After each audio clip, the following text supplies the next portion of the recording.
Story: The House on Ocean Avenue. When I was 9, we moved into a house where 6 people had been murdered in their sleep. No one told me about the murders, not until years later. By then, I already knew. Not because I read about it, not because someone warned me, but because the house told me. We moved into the house at the end of Ocean Avenue in the spring of 1994. I was 9. It was my first time seeing the ocean, at least in a way that mattered. Where we came from in Ohio, waterfront property meant algae-covered retention ponds and mosquito-breeding swamps behind chain-link fences. But here in Amityville, the canal ran wide and clean along the back edge of our new lawn, reflecting the sun like a sheet of glass. There were boats docked at wooden slips behind nearly every house on our block, including ours. The house, 112 Ocean Avenue, sat slightly lower than the street. You wouldn't notice it unless you were looking, but once you did, it never quite left your mind. From the front it looked modest, almost shy. White-painted wood, symmetrical windows, and a sharply gabled roof. But around the back, it stretched. 3 floors, a boathouse, and a yard large enough for soccer games we never played. It was too big. Bigger than we needed. Bigger than I ever imagined we'd live in. I remember my dad standing in the driveway during our first afternoon there, arms crossed, nodding to himself. "Got a hell of a deal, Wissen," he said. Someone really wanted to move. My mom was already inside, wiping dust off the kitchen counters like she was afraid of waking something up. "Did they say why the owners left?" I heard her ask once, after the agent had gone. Dad shrugged. "Divorce. Maybe debt. Who cares? Place is ours now." The house came mostly furnished. That part was strange. There was still a couch in the den, covered in plastic. The dining room had a long cherry wood table that looked like it hadn't been touched in years. And my room, tucked all the way at the top, in the attic gable, already had a twin bed in it. The headboard was carved with swirls I couldn't trace to any style I knew. The mattress creaked like it had a memory. "This room's got the best view," my mom said, opening the shutters. "Look, you can see the whole canal." What I saw was the neighbor's dock and a stretch of water that ran behind 4 other homes before curving into marsh. And I remember thinking how still it was, like the canal had forgotten how to move. That first night I woke up with a nosebleed.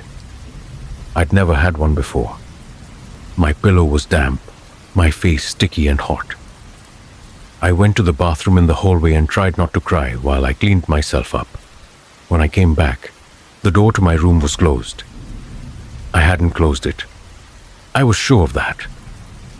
The second night, I heard footsteps in the hallway. My parents' bedroom was on the 2nd floor, same as mine, but I could tell by the sound that the steps didn't match either of them. These were lighter, quicker, childlike. When I opened the door, the hallway was empty, but the attic trapdoor, leading to the crawl space above, was open just a crack. By the end of the first week, Mom had stopped singing in the kitchen. She always sang while cooking.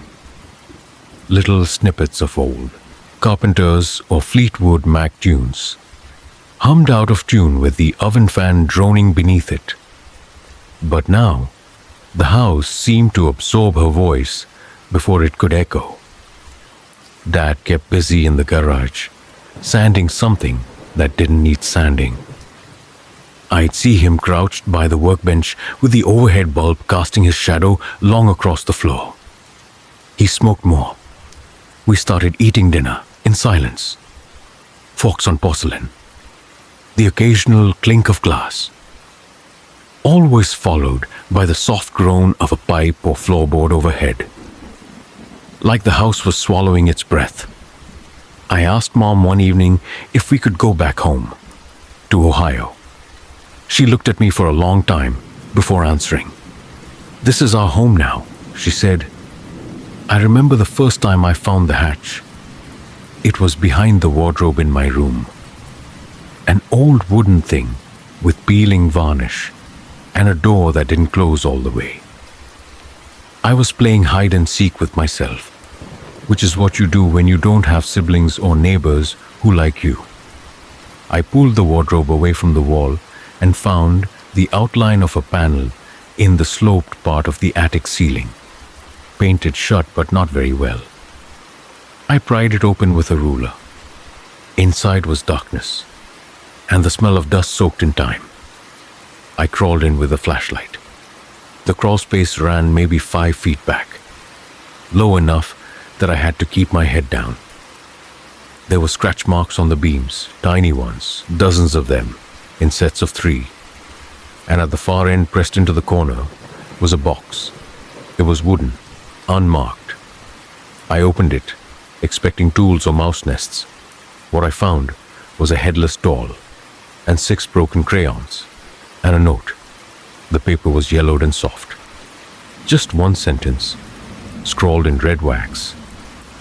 He said we wouldn't hear it if we were asleep. I didn't tell anyone. I folded the paper back into the box and left everything as it was. I didn't want to know who wrote it. I didn't want to know who he was. That night, I lay awake, the flashlight on my chest, staring at the trapdoor. It stayed shut. But just before I fell asleep, I heard a creak. Software right behind the wall. 3 times, like someone dragging their nails across the beam. The first dream came the night after I found the box in the crawl space. I didn't eat anything weird that day. Didn't read or watch anything frightening. It was just a regular Tuesday. School, homework, ham sandwiches for dinner, bed by 9:30. Nothing strange, nothing heavy. But I woke up screaming. In the dream, I was in my bed, exactly where I was. But there were 6 figures at the foot of it. They didn't move. They didn't speak. Not at first. They stood perfectly still, blacker than the dark behind them, like the room itself refused to let light touch them. I couldn't see their faces, but I knew, somehow horribly, that every single one of them was staring directly at me. And then the whispering began. At first, I thought it was wind. The windows were shut, but the whisper slipped through the cracks. A dry, broken language that scratched at the edges of my hearing, as if the words weren't made for human ears. The voices layered over one another like leaves in a gutter. One low, one high, one gasping, one clicking like teeth, and then my name. My name clearly, whimpered out of 6 mouths all at once. When I opened my eyes for real, the room was empty, but the back of my neck was soaked through, and the collar of my pajama shirt clung to my skin like someone had been holding it. I didn't tell my parents, not yet. The next night, Mom got up 4 times. I heard her moving around the hallway between 1 and 3 a.m., barefoot, careful. Her steps were soft, but I knew her rhythm. Quick, precise, always stopping at the window near the landing, the one that overlooked the backyard and the boathouse. The 3rd time, I crept to my door and peeked out. She was just standing there, arms crossed, tight against her chest, staring out at nothing, or maybe something. She didn't blink. When I asked her about it the next morning, she said must have been the wind. But her eyes were red-rimmed, and her voice didn't match the words. By the end of that week, things started changing in the house. Little things, but they added up fast. I'd close my window before bed, double-check the latch, but every morning, it was open again. Just a crack, enough to let in the cold, enough to raise goosebumps. Once or twice, I'd swear I heard the click myself, in the middle of the night. That distinct tick-thunk of the latch sliding loose, followed by the groan of the frame expanding, like wood remembering something it wasn't supposed to. The hallway light, an old brass fixture with a warm yellow glow, started flickering. At first I thought it was faulty wiring, but it never happened during the day. Only between 2 and 4 in the morning. Always when no one was moving. The light would switch on by itself and stay that way for a few minutes before snapping off. I tested the switch. It didn't work unless you physically flipped it. One night, I tried staying up to catch it. I sat by my door, with the hallway just barely in view, the edge of the light barely brushing across the carpet. It was 3:12 when it turned on. There was no sound, no creak of floorboard, no shadow on the wall, just light, pale, soft, quiet, like it was trying not to wake anyone. Then came the footsteps. I heard them on the landing at first, light ones, barefoot, not my parents. Dad's footfalls were heavy, impatient, and Mom's were brisk, with a kind of nervous energy.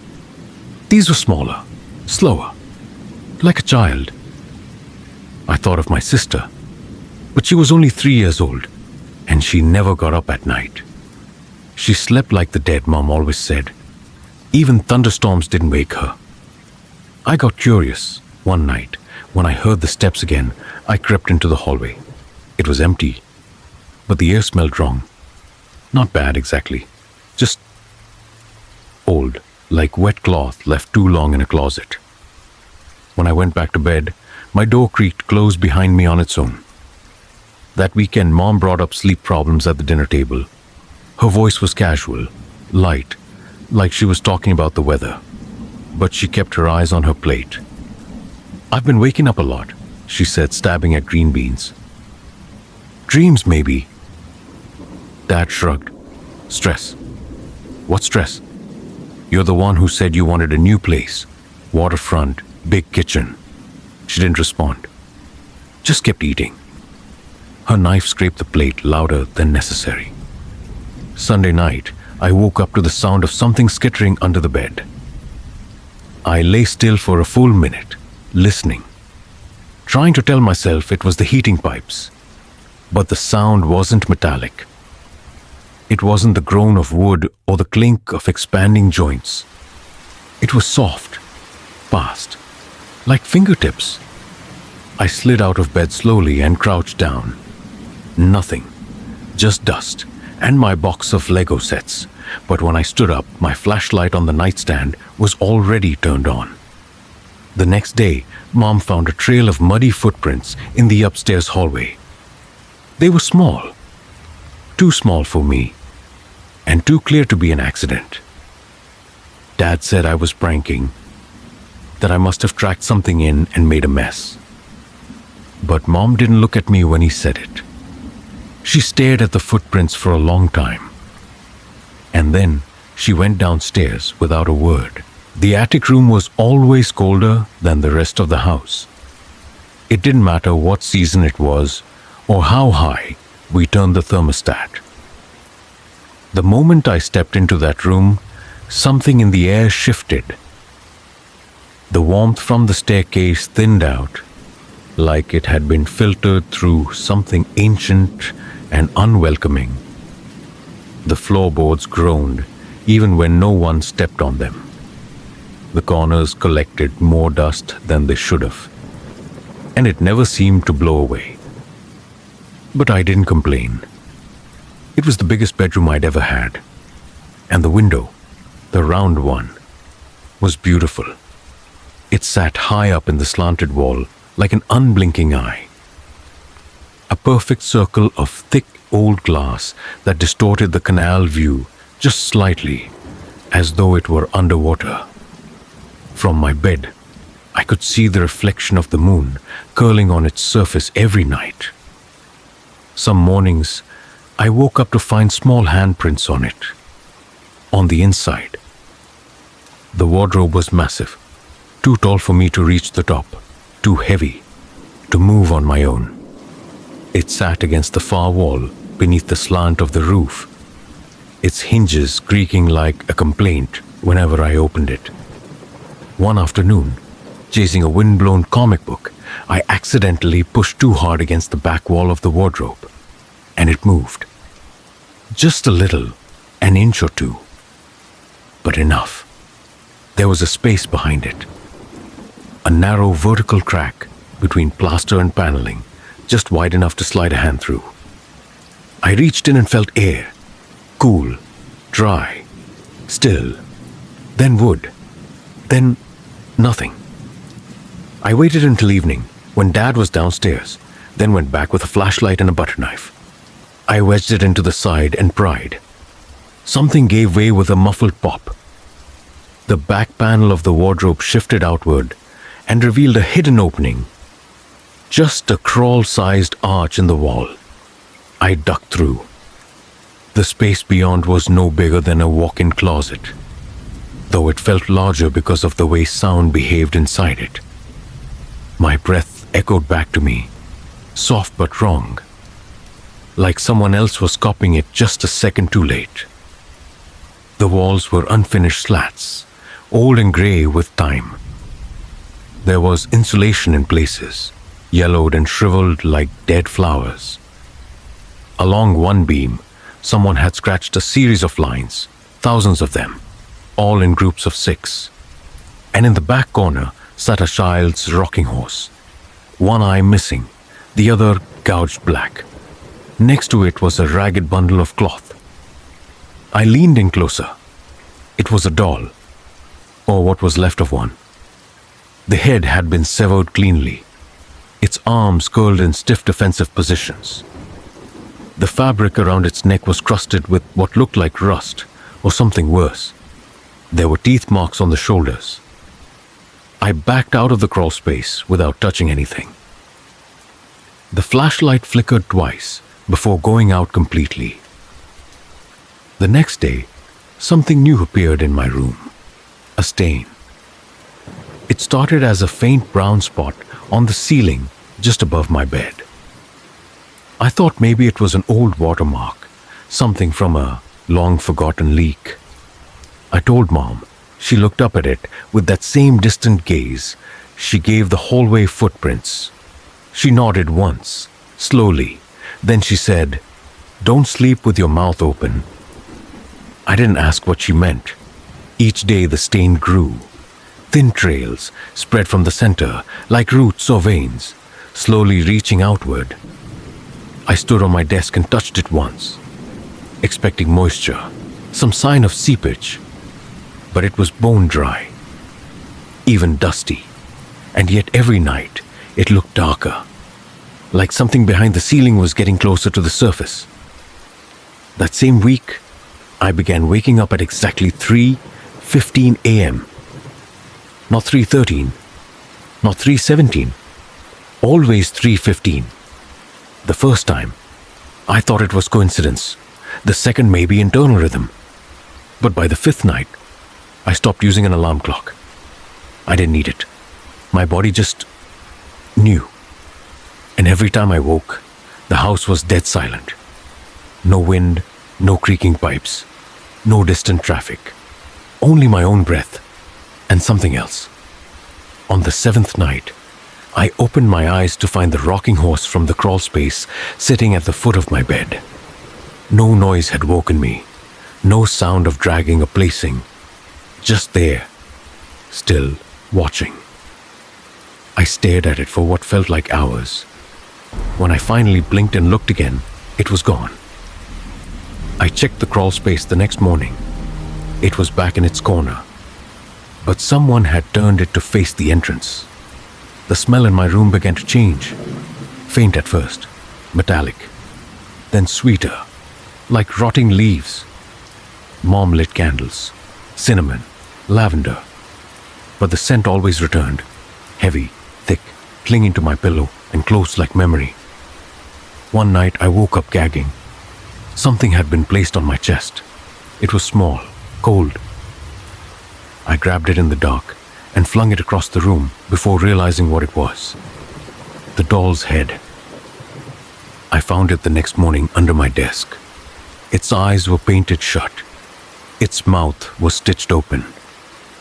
I stopped going into the crawl space. But the sounds didn't stop. They got louder.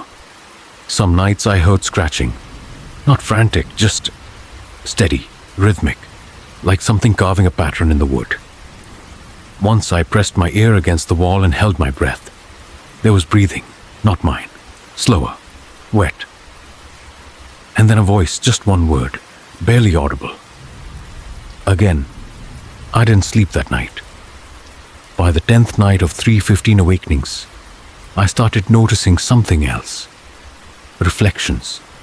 The round attic window gave a distorted view during the day, but at night it reflected just enough of the room to glimpse shapes.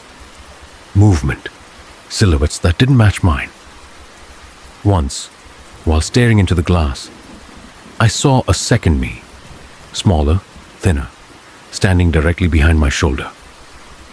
When I turned, the room was empty, but the stain on the ceiling had spread halfway across the plaster. It now formed 6 long fingers reaching down, and they were pointing directly at my bed. It happened slowly, the way wood rots from the inside, quietly, invisibly, until it's too late to repair. At first, it was just little things. Mom stopped humming. She used to hum when folding laundry, or when scrubbing the sink, or while staring out at the canal. Old love songs mostly. Carpenter's, Fleetwood Mac. Sometimes something classical she didn't know the name of. But one afternoon, while she was rinsing vegetables by the window, I realized I couldn't hear anything. No music, no humming. Just the faucet and the wind tapping the glass. I asked her, "What are you thinking about?" She jumped. "I wasn't," she said too quickly, drying her hands with a rag. "Just tired." But that night, I heard her whispering to herself in the hallway. Not loud, not angry, just steady, like reciting something, or answering someone. I couldn't make out the words, only the rhythm, like a call and response with someone I couldn't hear. Dad changed too. He was always sharp, in control, like a man who chewed deadlines for breakfast. But now, he came home later, his breath sour and voice frayed at the edges. He started forgetting things, names, dates, sometimes even where we kept the glasses. One night, after spilling bourbon on the kitchen tiles, he slammed the cabinet shut so hard a plate cracked in the sink. He didn't apologize, just stared at the broken pieces for a long time. Later that week, he left a note on the fridge. "Working late. Don't wait up." But when I checked the driveway at midnight, the car was there, still warm. My sister, Anna, began drawing. She was only 3, but her motor skills were ahead of her age. At first, the pictures were what you'd expect: cats, stick people, lopsided flowers. But then the drawings started changing. They always showed the same room, our kitchen. And in that kitchen, always the same man. He stood facing the sink, tall, dark, and featureless. No eyes, no mouth, no face at all, just blank skin where features should have been. His arms hung at his sides. He never moved, never turned around. The fridge was always colored red. Mom taped the first few drawings to the fridge like it was normal. By the 8th or 9th one, she started hiding them in drawers. But Anna kept drawing, quietly, determined, like she was copying something she saw every day. One afternoon, I asked Mom if she noticed anything weird.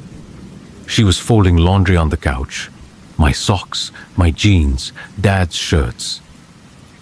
"Like what?" she asked without looking up. "I don't know, like the windows, or the lights turning on at night." She paused with a towel in her hands. then folded it slowly and set it aside.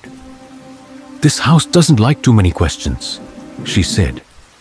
Her tone was casual, but her eyes didn't match. She stared at the hallway like she was listening for something. "Let it be," she whispered. That evening, Anna cried during dinner. She said the man in the kitchen was mad at her. When Dad asked why, she only repeated the word eyes over and over, her face blotchy and trembling. Mom scooped her up without another word and took her upstairs. Dad poured another drink. No one finished the spaghetti. Later that night, I crept down to the kitchen by myself. The house was quiet but not empty. I could feel it. The smell was strange, like damp soil mixed with something metallic. The kitchen tiles were clean, no stains, no footprints. But the fridge hummed louder than usual, and the faucet dripped once, twice, then stopped. I turned to leave, but just as I reached the doorway, I glanced back. In the reflection of the oven door, I saw a shape. Tall, still, standing where Anna said he always stood. But when I turned around, there was no one there. The next morning, Mom threw away every drawing Anna had made. She told her to stop, said it was scaring the house. Anna cried and wouldn't come out of her room for hours. When I asked Mom what she meant, she looked at me too long, like she was checking how much I'd already guessed. Then she smiled, slow and tired. "You'll understand when you're older," she said. I never asked again. But that night, the man in Anna's drawing moved. The drawing was still on the fridge, one of the few Mom hadn't noticed yet. I passed it on my way to get a glass of water and froze. The kitchen was still there. Same layout, same red fridge. But this time, the faceless man wasn't standing still. His arm was raised, bent at the elbow, reaching for something beneath the sink. I looked at the real kitchen, empty, but the faucet turned on by itself, just for a second. After that, we all changed. Dinner was quiet, too quiet. No one looked at each other anymore. Dad started locking the garage at night. He said it was for safety, but the locks weren't to keep people out. They were to keep something in. Mom stopped sleeping in the master bedroom. She moved into Anna's room and wouldn't let her out of sight. And me? I started locking my door. It didn't help. At 3:15 a.m., I still woke up, still saw the handprints on the attic window, still heard the steps behind the wall. But now, I wasn't alone in that. Because one night, as I stared at the ceiling stain growing above my bed, I heard something from the hallway. A voice, low, uneven. "Let me in." It sounded like Dad. But it wasn't. Because I could hear Dad snoring from downstairs. I didn't find out the truth from my parents. I found it from a girl named Claire. She lived across the canal, in a pale blue house with wind chimes on the porch and a swing that was always crooked. She was a year older than me, 11, maybe 12, and had the cautious, narrowed eyes of someone who knew more than she was supposed to. We didn't talk much, just nods across the water, sometimes a wave when the boats weren't moving. But one day after school, I was sitting on the dock throwing pebbles, and she walked over, not quite to the edge, just close enough to be heard. She didn't smile. "My mom says I'm not allowed to come to your house," she said. I blinked. "Why?" She scratched her elbow, not looking at me. "She says it's where the dead people sleep." I laughed, but it didn't feel real. "What dead people?" Claire finally looked up. Her voice was almost a whisper. "You don't know?" I shook my head. She stared at me for a long moment, then turned around and walked home. She never waved again after that. That night I asked Dad. We were alone in the kitchen.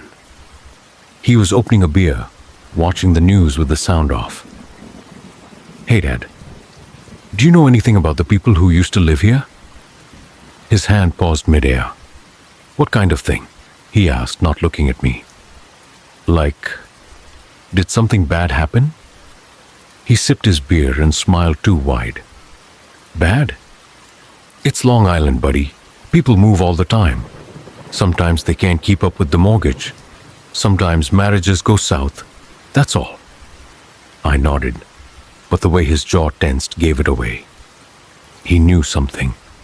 They both did. I went to the school library the next day. There were 2 computers in the corner, slow as syrup and yellowed from age. I typed in our address, 112 Ocean Avenue, Amityville. The first 10 results were all about a book, then about a movie, then the murders. 6 people, one night. I clicked through article after article, each one worse than the last. The DeVio family, shot in their beds, parents, 2 girls, 2 boys. I stared at the screen until the bell rang. Then I printed 1 page and folded it into my pocket. That night, I read the entire article under my blanket with a flashlight. I read about Ronald DeFeo Jr., the oldest son, about how he said he'd heard voices, about how no one heard the gunshots, about how the victims were all found face down in their beds, no signs of struggle, no signs they ever woke up. I looked at the floor plan of the house. It was identical to ours. Same stairs, same attic window, same hallway curve outside my room. And the boy, the younger son, John, had slept in the very room I slept in now. The same spot, the same air, the same view of the canal. I sat up in bed and stared at the round window. There were 6 handprints on the inside of the glass. I didn't sleep that night, or the night after. The more I read, the less sense it made. People said the murders didn't add up. The gun should have woken the whole house. There were no signs of sedation, no evidence of break-in, no motive beyond vague family tension. And yet, all 6 victims lay face down, neatly, quietly, as if they'd simply gone to sleep. I brought it up to Mom days later, quietly, carefully. I showed her the folded article. She didn't even read it, just looked at the headline, and her face went pale. I thought we agreed, she said. No more questions. I tried again. But why this house? Why didn't you tell me? We don't talk about the past here, she cut in. We're not them. But, her voice cracked. If you bring that into this house, it'll come back. She left the room. I found the article later, torn into pieces and flushed halfway down the toilet. That evening, I checked the crawl space again. I don't know what I was expecting. Proof maybe. Something tangible. But everything was as I left it. Doll in the corner, claw marks on the wood, the faint, sour smell of something old and forgotten. Except, there were more marks now. Not on the beams, on the ceiling. 6 tally marks, fresh, scratched deep into the sloped wood directly above where I'd first seen the rocking horse. I didn't count them at first, but when I did, I whispered the number without meaning to. 6. And I swear something whispered it back. That night I dreamed of gunfire. Not loud, not shocking, just distant, like fireworks heard through glass. I saw beds and bodies and a boy. He looked like me, but when he turned around, he had no eyes. Only a mouth, open, streaming, but no sound came out. When I woke, it was 3:15, and the stain on my ceiling had split clean down the middle, like something was pressing through, something that wanted out. The dream was sharper than any I'd had before, clearer. It didn't feel like a dream at all. I was back in the crawl space behind the wardrobe, but at one night, everything was bathed in pale blue light, like the kind that comes just before dawn, when the world holds its breath. I crawled through the opening, and I saw myself, sitting cross-legged in the corner. Not a mirror, not a reflection, another me. Same pajamas, same scar on the knee, same hair flattened from sleep. He was staring straight at me with eyes that didn't blink. I tried to speak. He smiled, but the smile was wrong, too wide, too knowing, like he'd been waiting. Then he tilted his head and pointed behind him, into the darkest part of the crawl space. And that's when I saw it. A mirror. I don't know how I missed it before.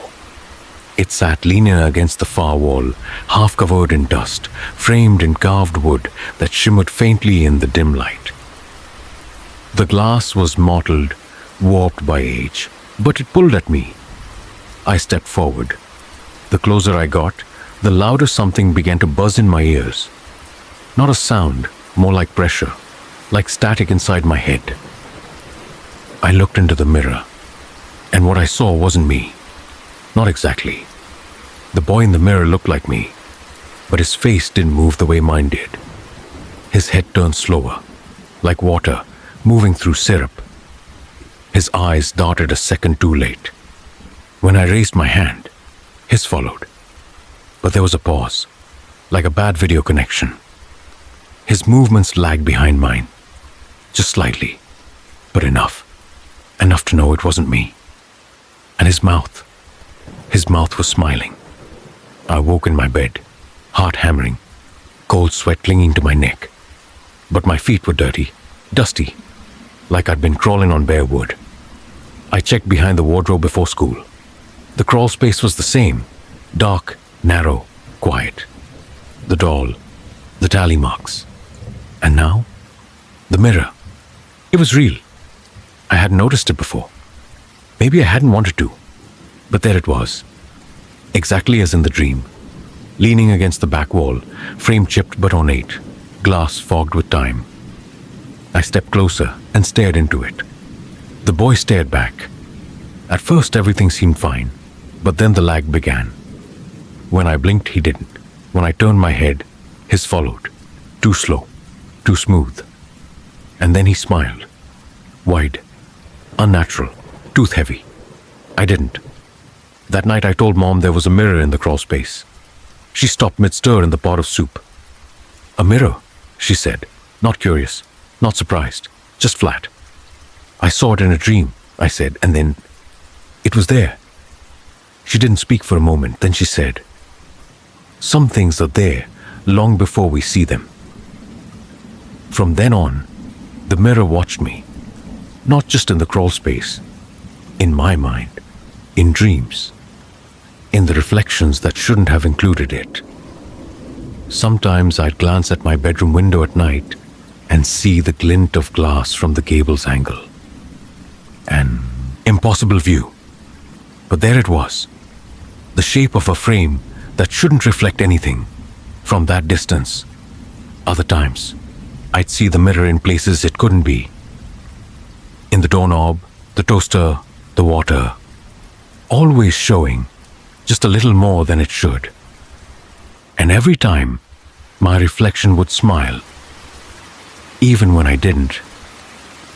At school, I started catching glimpses of myself turning corners when I knew I hadn't moved. One afternoon, as I stepped into the bathroom, I saw myself already standing at the sink in the mirror. The other me looked up slowly, smiled. I turned and ran. Back home, I checked the crawl space again. This time, the mirror's glass was clean. Too clean, like someone had wiped it from the inside.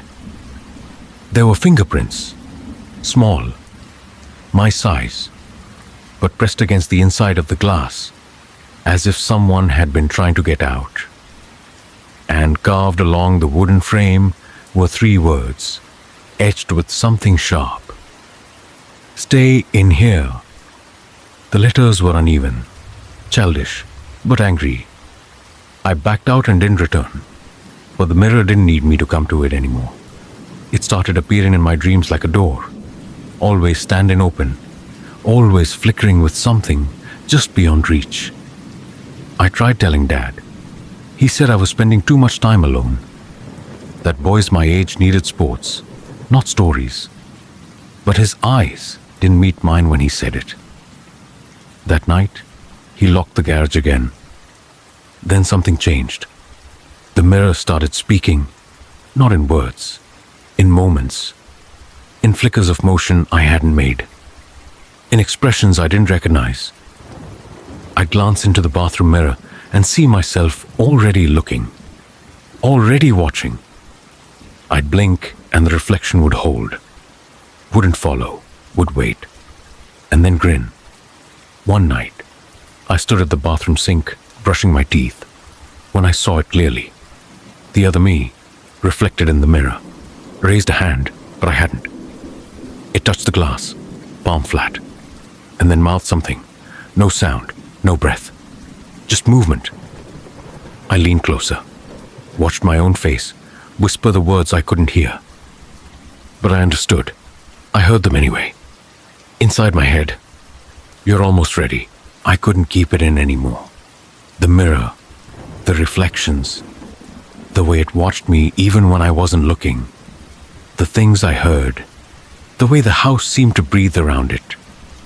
It had gone too far. So I told her. We were in the laundry room, just the two of us. The washing machine hummed. My voice shook, but I told her everything. The dreams, the smile, the mirror, the writing on the frame. And when I said the last part, about what it whispered to me, "You're almost ready," she stopped folding the sheets. Very slowly she looked up at me. Her eyes were still, not angry, not confused, just cold. "Don't," she said. Her voice was low, measured, like she'd practiced it. "Don't ever talk about that again. Not in this house." I blinked. "But Mom, not ever." Her voice broke.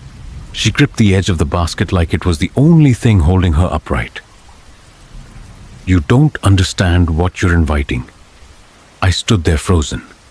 She turned back to the dryer and didn't say another word. That night I went into the crawl space again. I don't know why. Maybe I needed to prove it to myself, that it was still there, that it hadn't just been something in my head. But when I crouched down and pushed open the panel, something felt wrong. The air was still, too still. Even the dust seemed to hang motionless. I crawled in. The mirror was there, but different. The glass was cracked, not shattered. Just one clean line down the middle, like a hairline fracture splitting something alive. And worse, it didn't follow me anymore. I raised my hand. My reflection didn't move.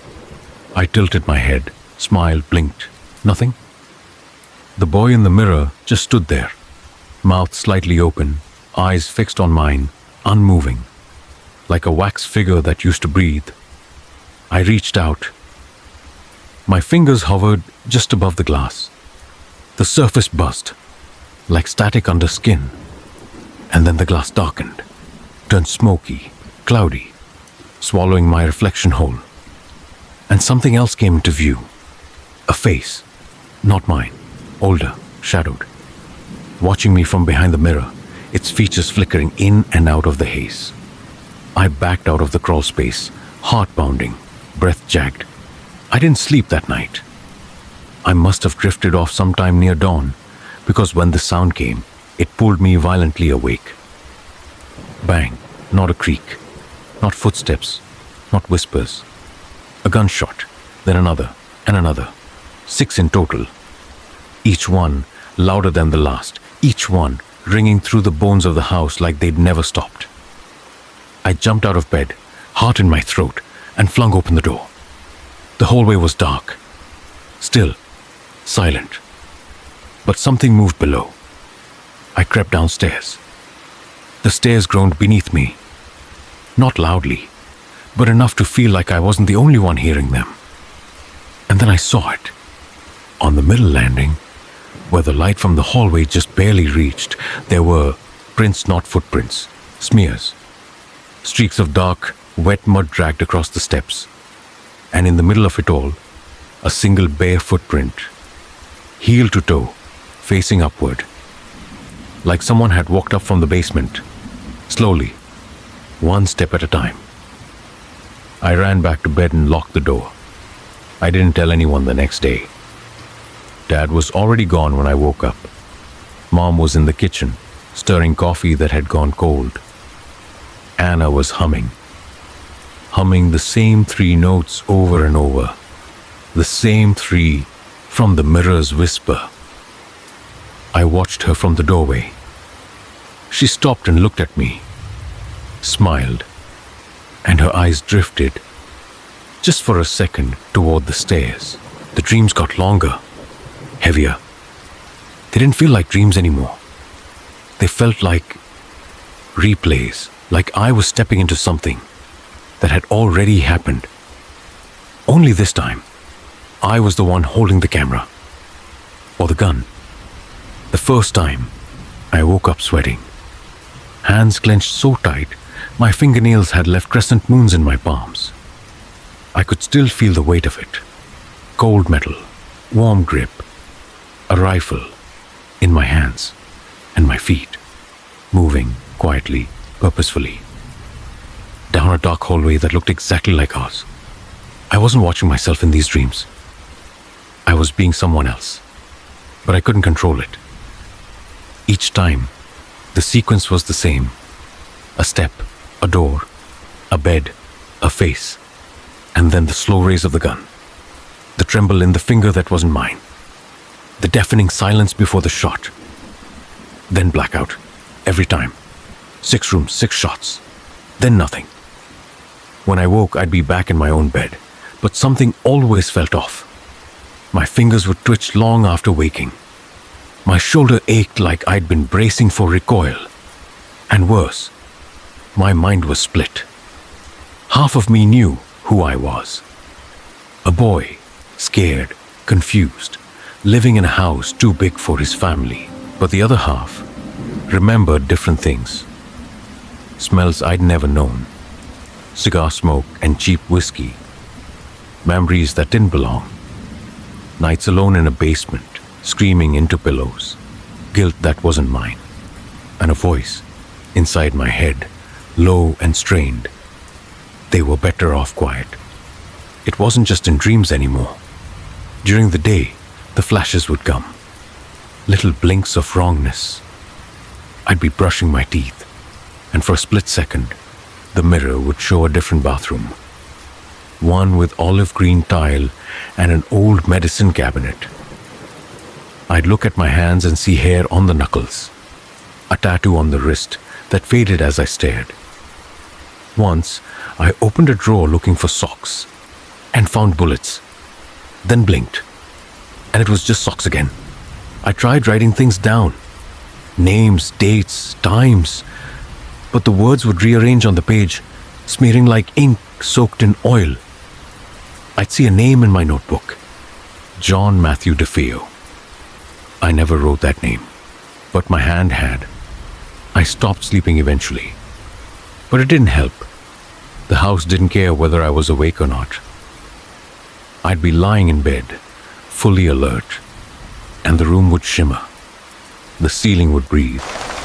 The wallpaper would flicker like film strip frames, and I'd be back there again, walking that hallway, carrying that gun, hearing a voice behind me that sounded like my own, but older, deader.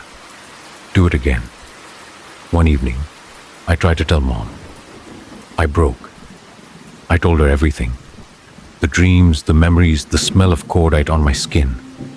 The name I'd never learned but somehow knew. She didn't cry. She didn't shout. She just sat on the edge of the tub, folded her hands, and said, "Maybe the house doesn't want you to forget." And then she looked at me. Really looked. For The first time in weeks. "Do you remember the way he walked?" she asked. I didn't answer. She smiled, faint and far away. "I do." That night I went to the mirror. Not the crawl space one. The one in my room. A simple thing, hung over my dresser. I hadn't trusted it for weeks, but I needed to know. I stood in front of it for a long time, breathing, waiting. At first it was just me, pale, tired, hollow-eyed. Then something shifted. The air thickened, the lights flickered, and there was movement behind me, in the reflection. Someone stepped into frame, slowly, silently, behind my shoulder. He was tall, thin, dressed in a red and white striped sweater, stretched and faded. His skin looked melted, like candle wax left in the sun. One eye was missing. The other was cloudy, unfocused. His jaw hung slightly crooked, as if unhinged, and his head, the left side of it was gone, as if something had blown it open from inside. He stared at me in the mirror, not angry, not sad, just waiting. I turned around. No one. I turned back. He was still there. Closer now, right behind me. I ran from the room, breath jagged, heart pounding so hard I couldn't hear anything else. I ran downstairs into the garage, into the cold where the air didn't move wrong. And I cried. For a long time. When I finally went back upstairs, the mirror was clean. Clear. Just me. But I knew something had stepped through. And it wasn't going back. She called me into her room just after midnight. Her voice was small. The kind you use when you're not sure if you're still allowed to speak. The light was off, but the hallway lamp bled through the crack in the door, painting her face in halves. One side still, the other shaking. She was sitting on the edge of the bed, clutching a folded sweater to her chest like a shield. I stood in the doorway. "Come here," she whispered. I did. I sat on the carpet, cross-legged, like I used to when she read to me. But this time, there was no book, no smile, just her, and a truth that had been waiting too long. "I should have told you," she said, long before any of this started. Her voice cracked. "I knew about this house. I always knew." I stayed quiet. Let her speak. She rubbed her hands together like they were cold, even though the room was warm. "When I was little, I lived 2 blocks from here, over on Bayview, just a walk through the marsh road. This neighborhood wasn't fancy back then. No boats, just docks and weeds and silence." She took a breath. "I was 9 when it happened. The murders, I felt my stomach twist. I didn't see the bodies, of course, but I saw them bring him out. Ronald, the boy who did it." Her eyes glazed over, like she was back in that moment. "They pushed him into the car, and he didn't fight. He didn't cry. He just looked up, right at me, like he knew I was watching from behind the screen door." She shivered. After that, the house sat empty for a while. People whispered. Some said the devil lived there now. Others said it was just madness. But me? She looked at me, eyes dark. I started dreaming about it. Not every night. Just enough. Enough to feel it calling. She looked down at the sweater in her hands, pressed it tighter. "I kept dreaming of the round window. The one in your room. Always with light behind it. Always with someone staring out. I thought, maybe if I came back, if I faced it, it would stop." She laughed, bitter and small. It didn't. I couldn't speak. The air felt too thick, my tongue too heavy. I wanted to ask why. Why bring us here? Why trap us inside something she knew was wrong? But before I could, she answered the question I hadn't asked. Because it doesn't let go. She met my eyes again, and for the first time in my life, I saw real fear in my mother's face. I thought maybe if I lived in it, if I gave it what it wanted, if I let it watch, maybe it would finally leave me alone. She reached out and touched my hand. Her fingers were trembling. But I was wrong. It doesn't want peace. It doesn't forget. And then, almost a whisper, it never forgives anyone who's looked at it too long. We sat in silence. Not even the house made a sound. Finally, I found my voice. What does it want now? She looked down at the floor, at the dark stain creeping out from beneath the closet door, then back at me. We didn't pack properly. There wasn't time. The last week in that house was all shouting and silence.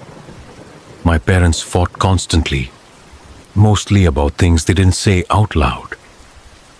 My father's hours at work had vanished. His desk phone rang, but no one was ever on the other end. He spent most days in the garage, staring at the walls like he expected them to speak.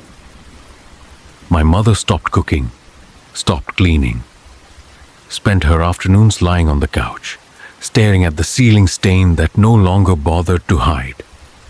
At night, I'd hear her rattling the pill bottles with shaking hands, whispering numbers to herself like they were prayers. And Anna just drew, not pictures of the kitchen anymore. Now she drew the attic, the round window, and someone inside it. The final night, something broke. A scream. I don't remember whose. A slammed door. My father shouting words I didn't recognize.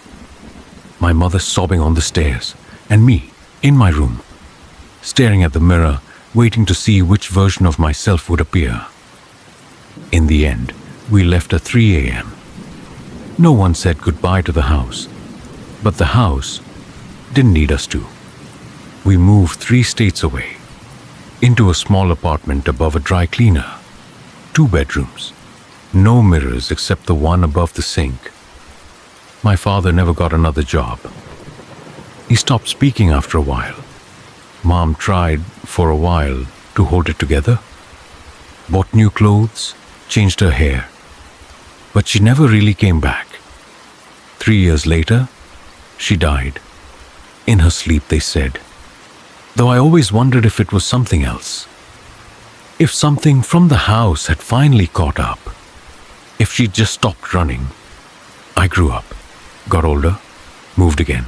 City life, roommates, then alone. Tried not to think about it, tried to forget, but it didn't forget me.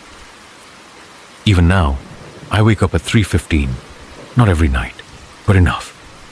Enough to remember how it felt to wake in that attic room with the stain overhead and the round window watching me. My body always knows before my mind does.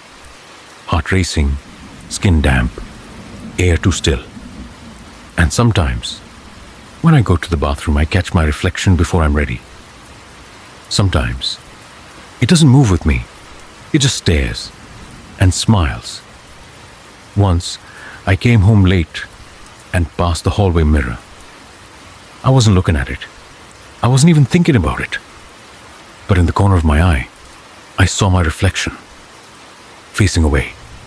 Its back to the glass. Even though I was looking straight at it. Another time, I was cooking. Pan sizzling. News playing softly in the background. I called out, just instinctively.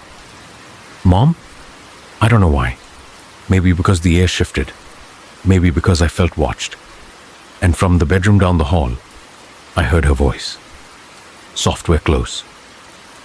I'm here. I didn't check. I just turned off the stove and sat in the dark. People say trauma sticks in the body, that certain places, certain events can etch themselves into your cells like ink on paper. But I think it's more than that. Some houses don't need wood and brick to survive. They don't need to be on a street or a map. They just need a crack, a doorway, a memory, someone to carry them. I don't live at 112 Ocean Avenue anymore. No one does. They say the house has been renovated, the windows changed, the roof repaired, but it doesn't matter. Because the real house lives here, inside me, where I can't tear it down, where it keeps its rooms quiet and waits for someone else to look too long, to stare into the wrong mirror, to see the smile that isn't theirs, and wonder, what if it's still in there? What if it never left? The house is still with me, not the building. The house. Some homes don't need wood and brick to survive. They just need someone who remembers. These 5 true stories will give you a glimpse into the mysteries of the unseen world and leave you questioning what lies beyond our perception. These 5 true stories. Imagine driving through a quiet rural road at night. You're alone, or at least you think you are. For most, the supernatural is a campfire tale, a joke. But for a few unlucky souls, it's not just real. It's following them home. Tonight, we step into 5 unsettling real-life encounters with the unexplained. So, settle in and listen closely. Story 1. Beyond the Veil. The wooden thing that followed. I don't remember the last part of the funeral. I remember the hymns and the dull weight of my suit clinging to me like regret. But not the part where they lowered the coffin into the ground. I must have left before then.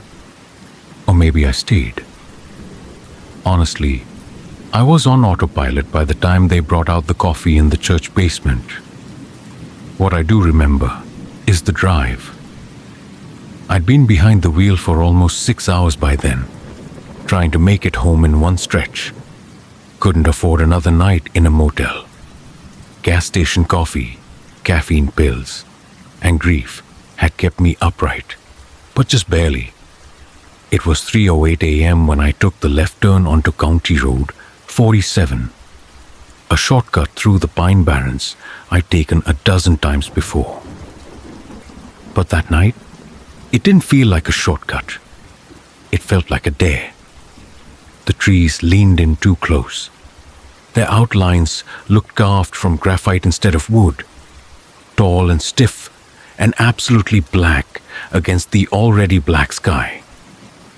My headlights cut through the dark like a scalpel, but the beams barely touched anything before the void swallowed them up again. There was no wind, no wildlife, no radio.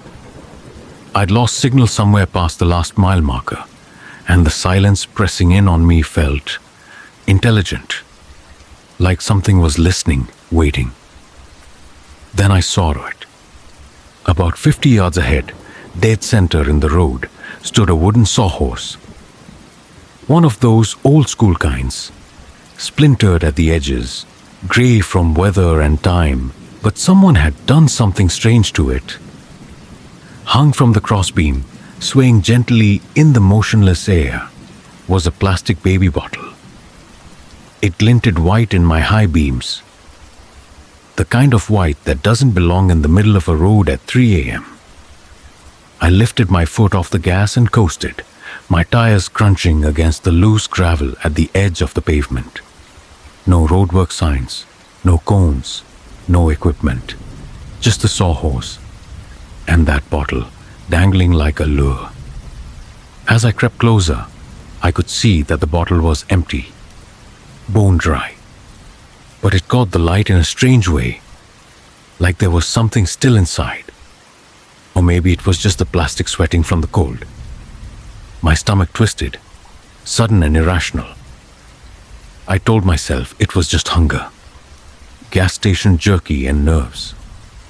I nudged the wheel slightly to the left, prepared to drive around it like I'd done with 100 fallen branches or forgotten toolboxes on back roads before. But something told me to look. I don't know why. Maybe it was instinct, maybe it was some cruel urge in my own brain. But as my car passed the sawhorse, I glanced up into the rear view mirror, and it was moving. not just fallen over or shifting in the breeze. It was walking. Number. That's not quite right. It was unfolding. The legs of the sawhorse, those dull wooden beams, split and extended downward with unnatural precision, like spider limbs made from timber and steel pins. The entire frame lifted itself from the road and began to stride after me with mechanical exactness. Each step covered too much distance, each motion too smooth, too synchronized. And the bottle, the baby bottle, it swayed with every movement. Not randomly, not from gravity, but in rhythm, like a metronome, like a heartbeat, like it was watching me. I slammed on the gas. The engine groaned and surged, 40, 50, 60. In the mirror, the thing kept pace. Exactly 20 feet behind my rear bumper, 70, 80. The yellow center lines blurred into one continuous smear of paint under my wheels. Trees whipped past, my hands locked on the wheel so tight I lost feeling in my knuckles. Still there, still walking. That goddamn wooden frame, somehow animated, somehow alive, and never falling behind.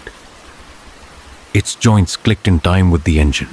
Tick, tick, tick, like it was counting, like it was learning. I wanted to believe it was fatigue, hallucination. I just buried my sister. Maybe my mind was playing tricks on me. But when I took the next bend in the road, something inside me knew. If I stopped driving, it wouldn't stop walking. It was coming for me. And the bottle? It wasn't empty anymore. I kept driving. Not because I thought I could outrun it. I already knew I couldn't. But because I didn't know what else to do. My hands were locked on the wheel.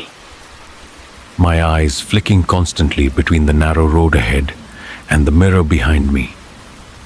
And every time I looked, it was still there. 20 feet back, no more, no less. The sawhorse walked without sound, but the baby bottle, tick, tick, tick, a soft rhythmic clatter, like plastic tapping gently against wood or bone. The sound burrowed into my ears, past the hum of the engine, past the rushing wind, past the rational part of my brain that was still trying to come up with a less insane explanation for what I was seeing. It was the only consistent thing in that void. That ticking, as steady as a watch, as cold as the hour. And I think that's when I remembered her. Sarah. She was 3 years older than me. Always the braver one. The one who climbed trees too high and made forts out of garbage and carved little people out of driftwood with Dad's pocket knife. She was the kind of girl who didn't mind bleeding. We used to play in these woods, back when the trees seemed less like walls and more like gates to some secret kingdom.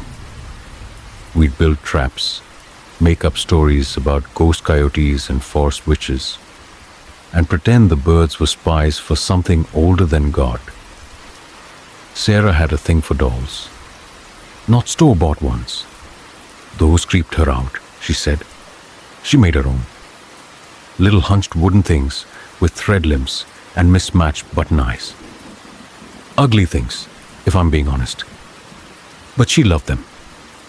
One of them, the one she called Mr. Horse, she'd made from an old sawhorse leg Dad left in the shed. She'd carved a smile into it, glued on strands of twine for hair. Said it was the fastest doll alive. She'd pretend it followed her around. Said it waited outside her window when she went to sleep. I laughed at her back then. Teased her, even. Told her the thing looked like it had rabies. She didn't talk to me for a week. I think that was the same summer the fire started. I don't remember if Mr. Horse survived, but I remembered him now. Remembered that smile, carved wide and uneven, like the wood was screaming, but forgot how. I risked another glance in the rearview mirror. The thing was still 20 feet back. unfolded and striding, its legs clicking into the asphalt like they belonged there. The baby bottle bounced gently against the crossbeam with every impossible step.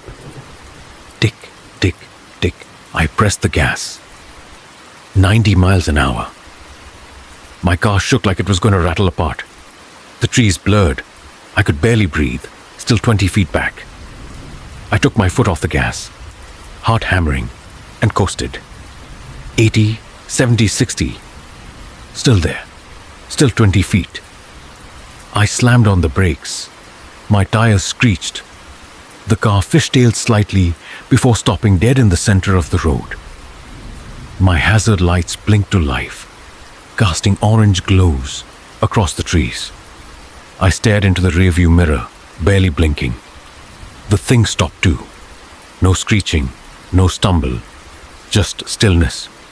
It stood there, 20 feet away, as if frozen mid-stride. The wooden legs were bent slightly, one forward, one back, as if it had been caught. The baby bottle hung perfectly still. And that's when I realized. It wasn't wind that moved it. It wasn't gravity. That bottle had been moving with intent. I sat in my car for what felt like hours. Engine idling, hazards blinking, everything else perfectly still. No animals, no bugs, no signs of life. Just me, the road, and that thing. Finally, I reached for the radio. I needed sound, any sound. I twisted the knob, half expecting static. At first, that's what I got. Then, through the fuzz, a voice. Broken, warped, but unmistakably human. Man in his 30s. Last seen leaving a funeral. Vehicle still running. Authorities suspect fatigue or mental distress. The rest was swallowed by static. My hands went cold. I turned the volume up hard. If seen, do not approach. Caller claimed chased by something wooden. And then silence. Not even static anymore. Just dead air. My mouth was dry. My fingers trembled on the wheel. That was me. That was now. And that thing, still standing, still watching. Hadn't moved a muscle, but I swore to God, the bottle was fuller than before. And maybe darker. The longer I sat there, parked in the dead center of that forest road, hazard lights blinking like a slow heartbeat, the more I began to notice patterns, not in the thing's movements.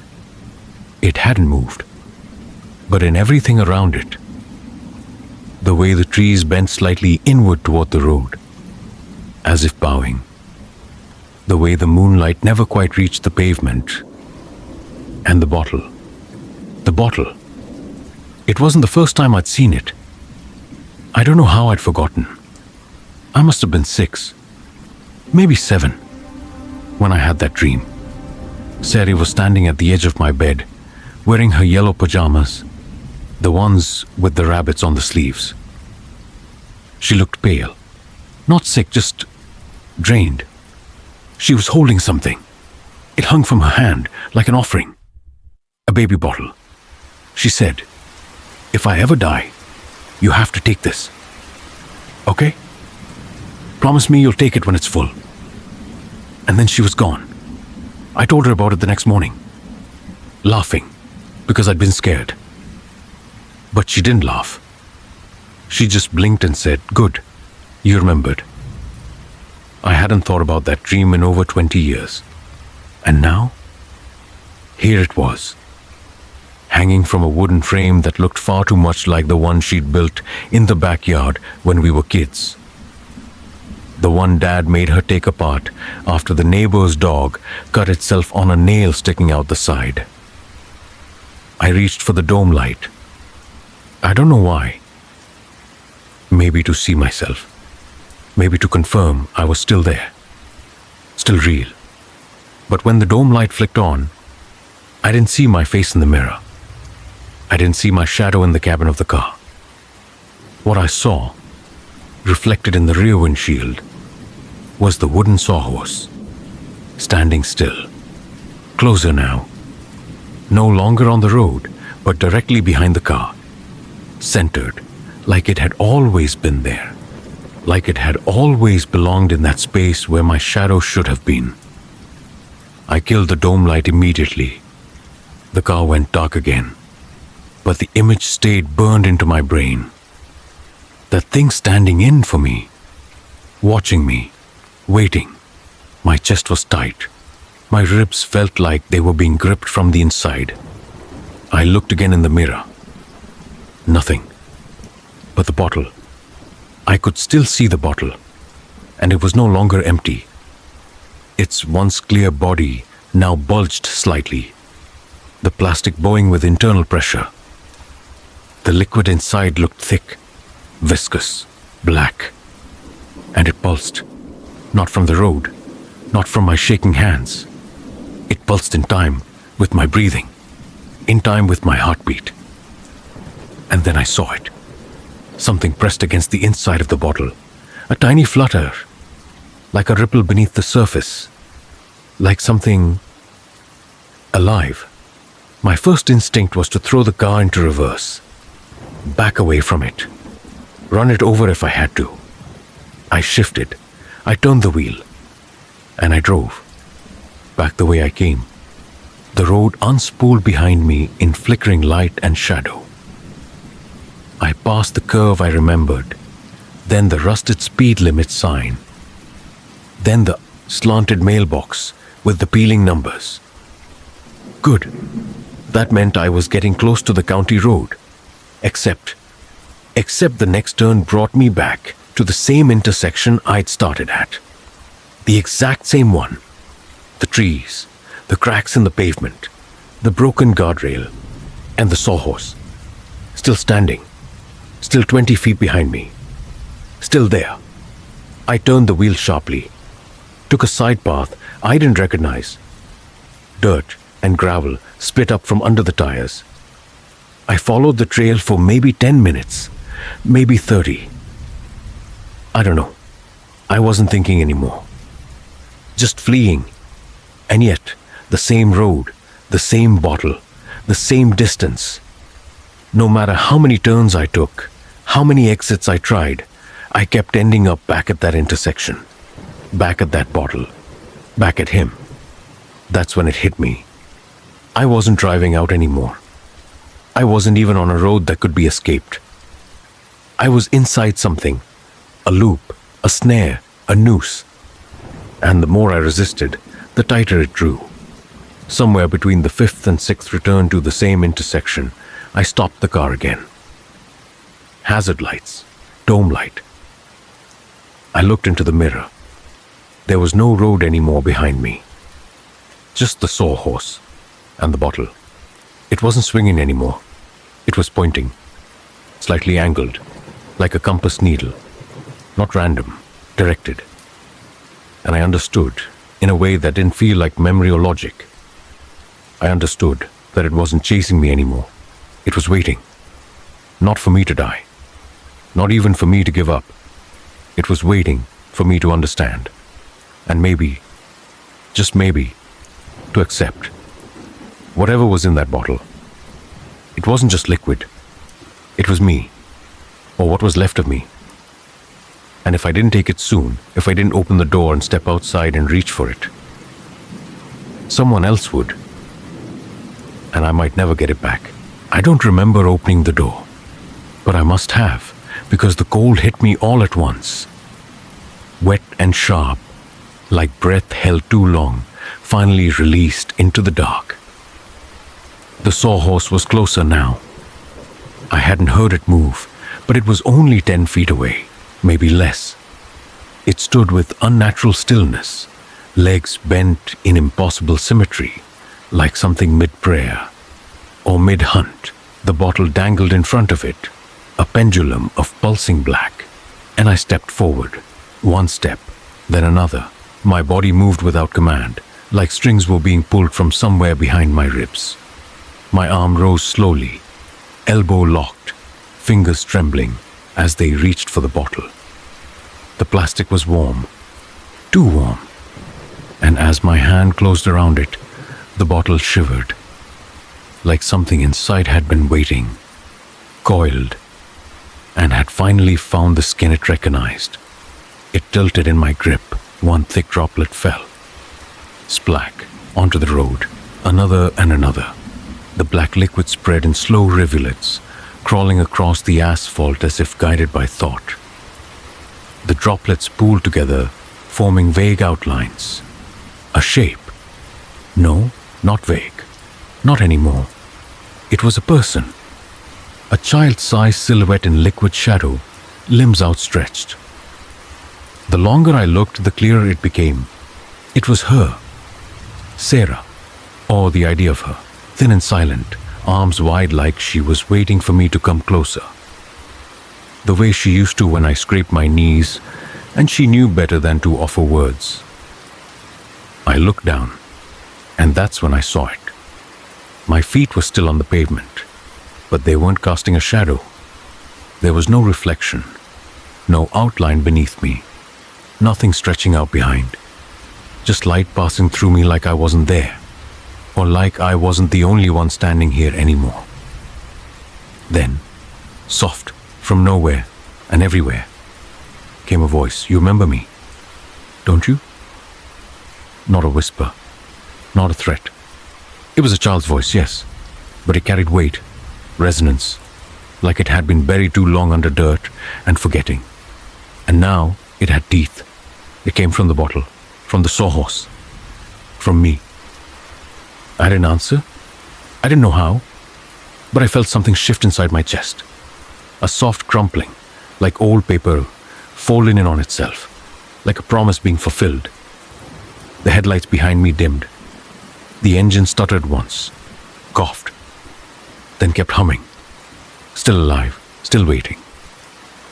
I turned back toward the car, except it wasn't empty anymore. In the driver's seat, framed perfectly in the glow of the dash lights, sat the wooden thing, its joints bent just enough to hold the wheel, its head turned ever so slightly toward the road ahead. And the bottle? The bottle hung from the mirror now, swaying gently, back and forth, back and forth. And with each swing, the wheel turned, just slightly, just enough to keep the car centered, to keep it moving, to keep it driving. I stood at the edge of the road and watched the taillights recede into the darkness, red dots shrinking into memory. The ticking faded with them, but I knew I would hear it again, because some hungers don't want to be fed. They just want to be known. And some roads don't take you home. They take you back to where something was left unfinished, something small, something wooden, and something that never stopped waiting. Some hungers aren't meant to be satisfied.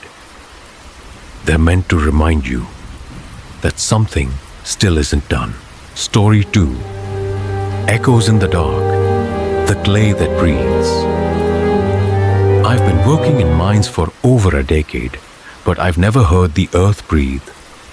Not until 3 weeks ago.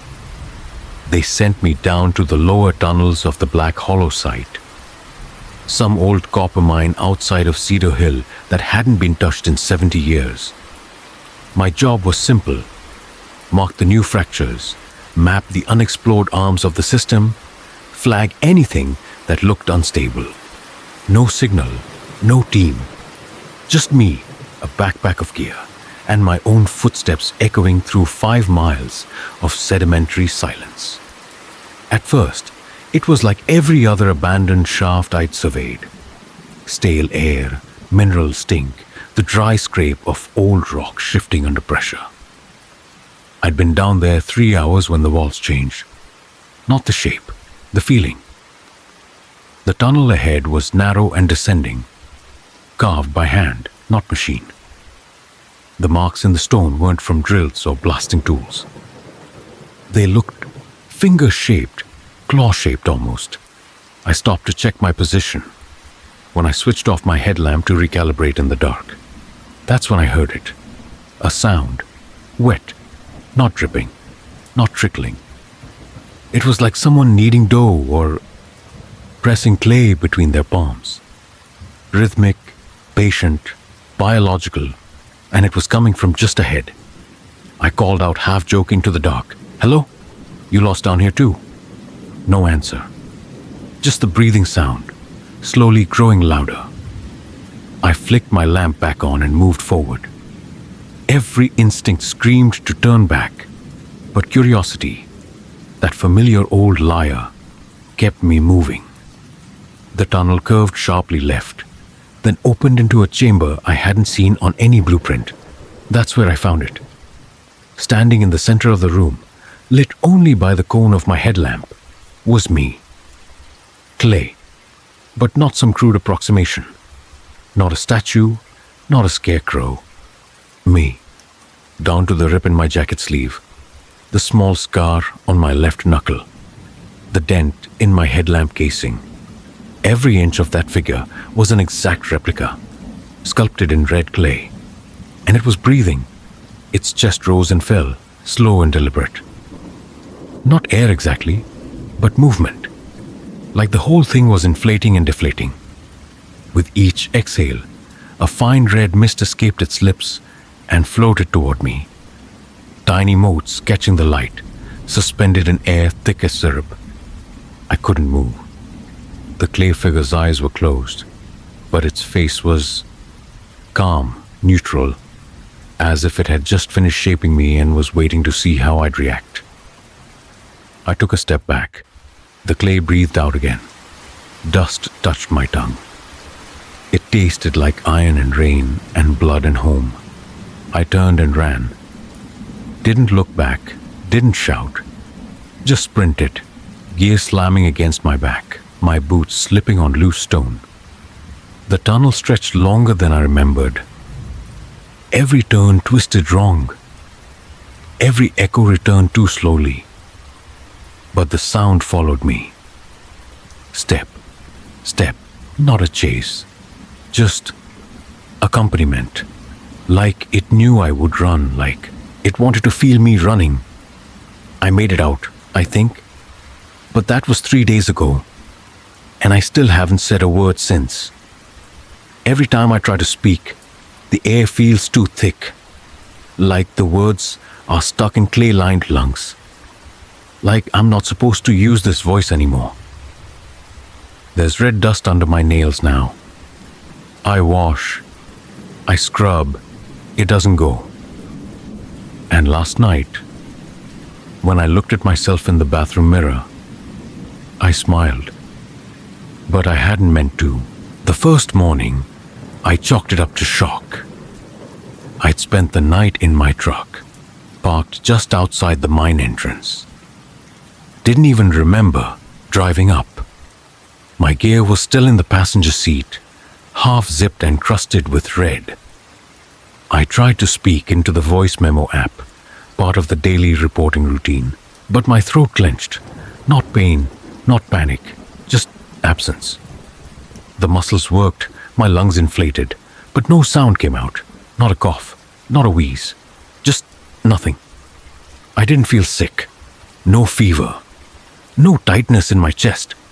But when I spat into the gravel, the saliva came out tinged rust red. It was in me. I drove home that day with the windows cracked open and the heat off, trying to stay grounded. Highway lines blurred under the tires. Radio played static even in full signal range. And I kept thinking about the replica, the breathing version of myself, left behind in that chamber. Why had it looked so calm? Why had I? That night I dreamed in dirt. I was underground, but not in any tunnel I'd recognized. The walls pulsed like lungs. The ceiling dripped warm dust. I walked barefoot. Not by choice, just because I had no shoes. And when I looked down, the prints I left weren't my own. They were too narrow, too perfect, too symmetrical, like they'd been molded. I woke up with my hands half buried in my bed sheets, fingers splayed, pushing down into the mattress like I'd been trying to shape it. There was red dust beneath my nails again. finer than clay, almost soft and warm. I didn't go back to the mine, didn't report the chamber, didn't tell my supervisor what I saw. I told myself it was exhaustion, overwork, chemical exposure, maybe even some weird bacterial spore in the air. But the second night, the dreams returned. This time, I wasn't alone. Something watched me from behind a wall of dripping clay.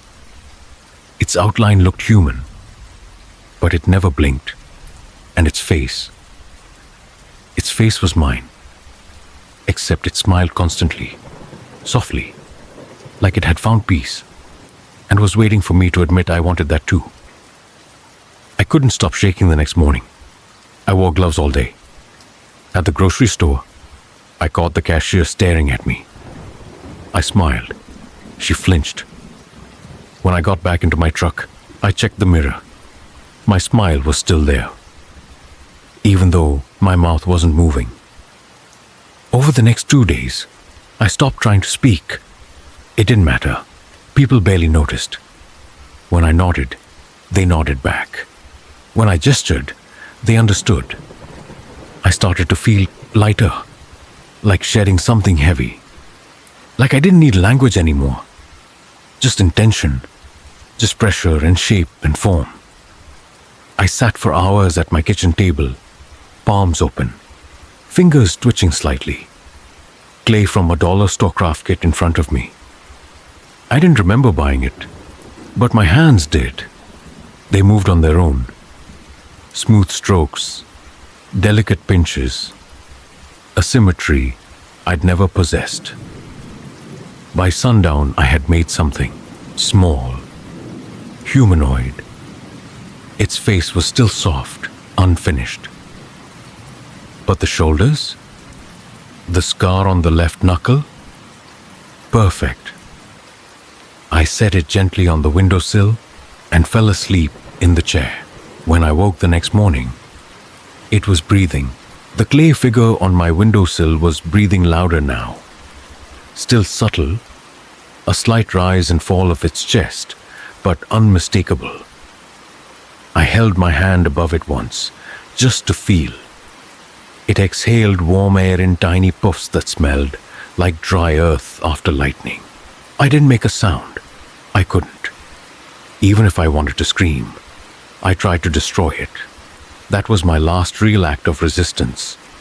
I grabbed it by the torso, dragged it from the windowsill to the kitchen sink, and smashed it under the faucet. The water ran red. It broke apart easily, soft like skin. But each piece seemed to pulse in my hands like a dying animal. When I scooped it into a trash bag, I could feel its warmth through the plastic. It throbbed, one last time, as I tied the knot shut. But that night, it was back, whole, and sleeping in my bed. I don't know how long I stood there in the doorway, watching myself breathe. But at some point I blinked. And when I opened my eyes, I was no longer standing. I was in the bed, lying on my side, hands folded neatly across my chest. And the me that had been watching? Gone. Or maybe not gone, just moved, shifted into the skin that had always been waiting. I stopped sleeping after that. Or maybe I never really wake up anymore. I started noticing things that didn't make sense, but in ways that felt correct. Like how my house smelled like soil in the mornings, no matter how many windows I opened. Or how my clothes never quite fit the same from one day to the next. Too tight in the shoulders, too loose around the neck. Or how I'd find thin streaks of red dust on my pillow. Shaped like fingerprints. Shaped like my fingerprints. The neighbors grew quiet. Even the ones who used to wave. I caught one of them staring once. A boy, maybe 10 or 11. As I watered the plants that were now growing from cracks in my driveway. He didn't flinch when I looked back. He just said soft and flat, "You're not the one who moved in." And then he walked away. I watched the red dust trail behind him For almost a block, the clay figure returned again, this time larger. It stood in my hallway one morning, in front of the bathroom mirror, facing away from me, naked, head tilted, and perfectly still, except its shoulder moved. My shoulder moved. When I raised my hand, so did it. When I touched my face, its clay fingers mirrored the motion. Half a second too late, I ran out the front door, into the yard, into the street. I didn't stop until I hit the trees at the edge of town. But no matter how far I ran, the smell followed, and the dust. It clung to the insides of my boots, coated the backs of my teeth, gathered behind my ears, in the creases of my eyes, under my fingernails. Even now, when I claw at my own skin, it comes off in flakes that feel malleable, like I'm being reshaped from the inside. And the worst part? The figure isn't following me anymore. It doesn't need to, because every time I pass a window, I see it becoming me. Smoother, more confident. It blinks now. It walks like I used to walk. Like a man who thought he still had time. The dreams are louder. Last night, I walked the same tunnel again. But this time I wasn't alone. I saw them, others, half-formed people, skin like fired clay, faces like echoes. They crouched in the walls, embedded in the dirt, whispering through motionless mouths. One of them looked up at me. Its lips didn't move, but inside my skull I heard, "You can't leave what remembers you." And then it smiled. I woke with my mouth full of red grit, my tongue numb, my breath slow, measured, like something else was pacing me from inside, like it was helping me practice. It's been 3 days since I tried to speak, and I no longer care that I can't. The silence fits better now. It moves through me easier than words ever did. I don't even try to mouth sounds anymore. Only shapes. Shapes my hands understand better than my tongue ever could. There's dust on everything in the house now. A soft red layer like old velvet. It settles in the corners, along the baseboards, inside my shoes. I sweep it every morning, but by nightfall, it returns. Always more. Always finer, like it's coming from me. And maybe it is. I tried to call someone yesterday. Held the phone to my ear. Dialed a number I half remembered. But when the other end picked up, I couldn't say anything.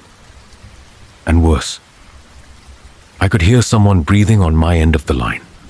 Calm, slow, rhythmic, like the sound echoing through the tunnel. Like the sound I heard before I found the first version of me. I dropped the phone, and I didn't pick it back up. This morning, I found a second figure, standing in my backyard, facing the trees. Its features were almost perfect. Hairline thinning slightly. Same uneven jaw. Same scar on the knuckle. But its eyes were open, and they looked relieved, like someone who had finally returned somewhere they were supposed to be. I didn't panic, didn't scream. I just opened the sliding glass door, stepped outside barefoot, and stood beside it. We didn't speak, but I could feel it breathing next to me, matching my rhythm, or maybe I was matching its. I don't feel lost anymore. I feel placed, held, like a shard returning to the sculpture it broke from. At night, when I lie in bed, I dream not of running, not of breaking free, but of soil, of pressure, of weight, and warmth and patience. The clay doesn't chase, it waits. It waits until you're tired of being so fractured. And then it shapes you into something that belongs. I checked my hands a moment ago.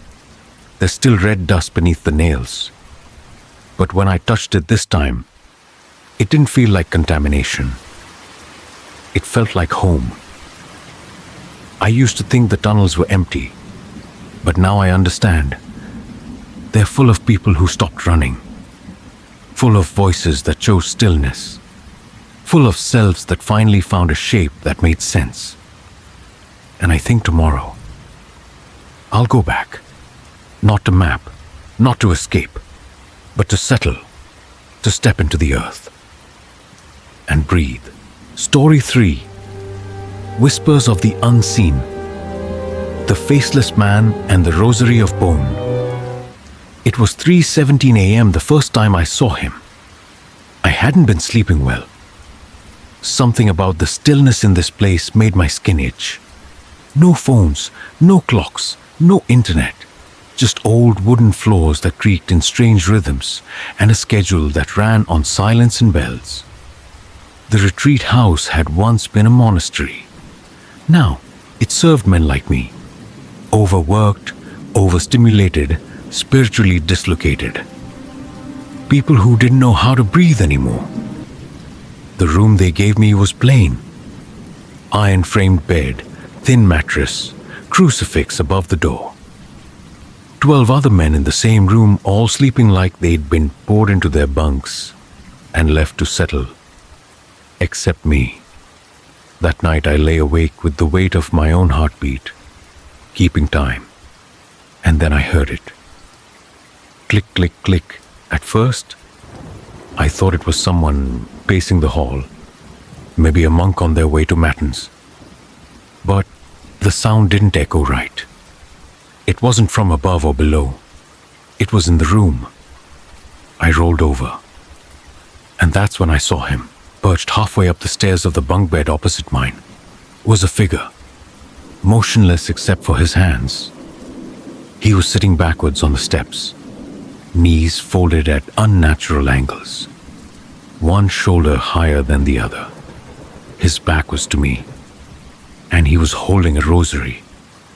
Click, click, click, each bead rolled slowly between his fingers, catching moonlight like polished glass. But when they dropped, they didn't bounce, they shattered. Tiny white fragments skittered across the floorboards like brittle bone. I tried to sit up, but my body didn't cooperate. It wasn't paralysis, not in the medical sense. It was something quieter, a hush that had pressed itself against my chest and whispered, "Don't move." He's not finished. His face, or what should have been his face, was smooth, not hidden, not masked, gone. Just skin, flat featureless skin where eyes and mouth should have been. And yet I knew he was looking at me. I could feel it in my teeth. He raised the rosary, slowly. It was almost bare now. Only a few beads left strung on a cord that looked far too organic, like it had grown rather than been tied. One by one, he let them fall. Click, crack, shatter, until only a single bead remained. He held it out toward me, his head tilted, inviting, not commanding, not threatening, just waiting. And then, like fog lifting from a mirror, the silence broke. "Matthew?" "Brother Francis," his voice came from the hallway. The figure froze. The bead, the last bead, trembled between his fingers. Then, in one fluid motion, he folded backward down the steps and vanished beneath the bunk like a shadow slipping through a crack in the floor. I scrambled out of bed just as Brother Francis entered with a flashlight. My breath came in gasps. My shirt was damp. I could still hear the clicking in the walls. We checked the bunk. Nothing, except on the stair where the figure had been sitting, we found fragments.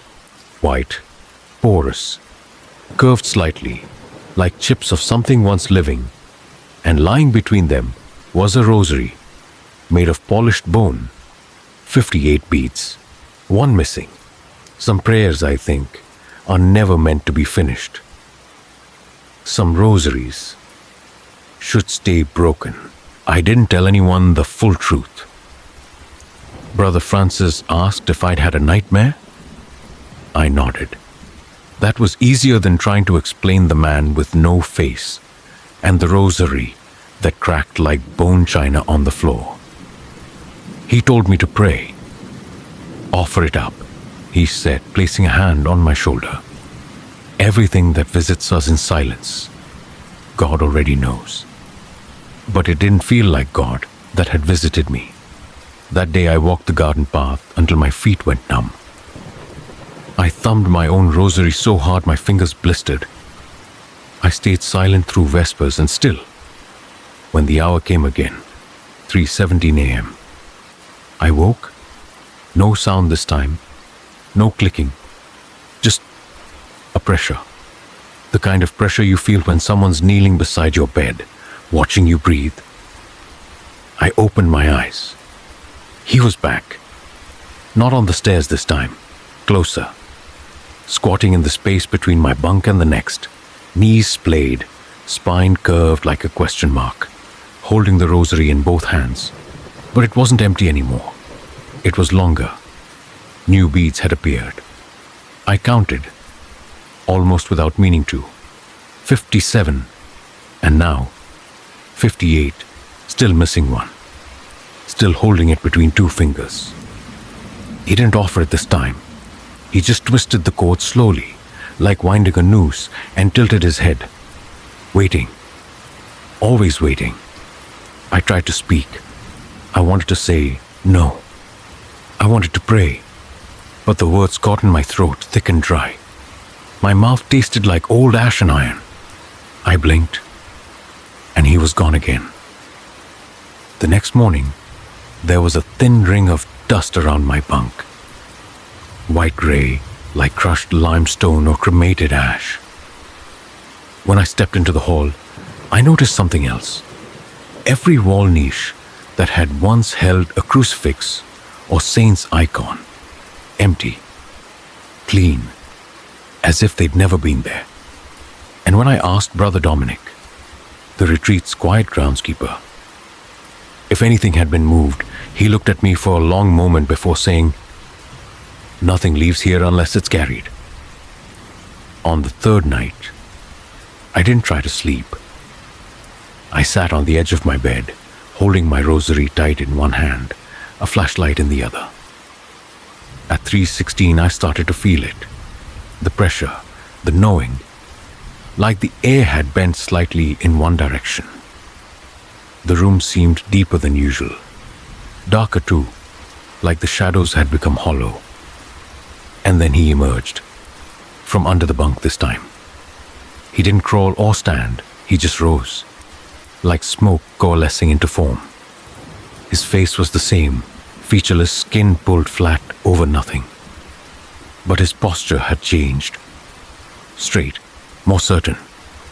He held the rosary out in both hands now, arms extended toward me. 59 beads, just one short.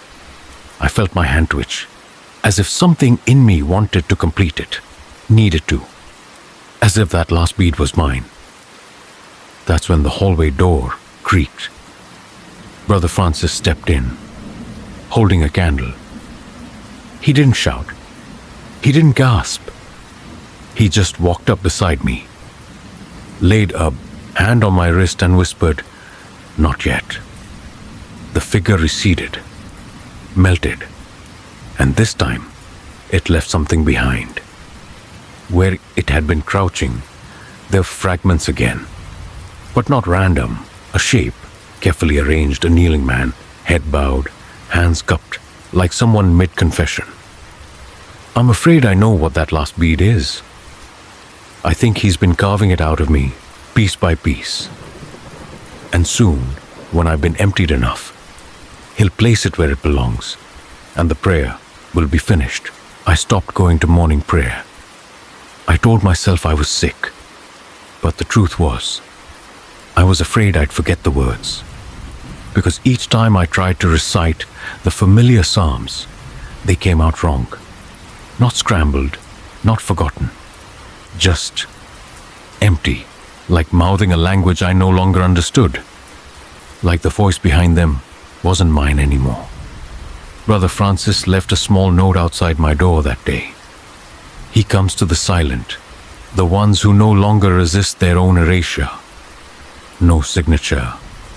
Just his name in faint graphite on the back, scribbled like an afterthought. Matthew. Not brother, not mister, just my name. The one I hadn't spoken aloud in days, the one that was starting to feel borrowed. That night, I didn't fight sleep. I lay down early. I left the lamp on. I kept the door unlocked, and I waited. 3:17 a.m.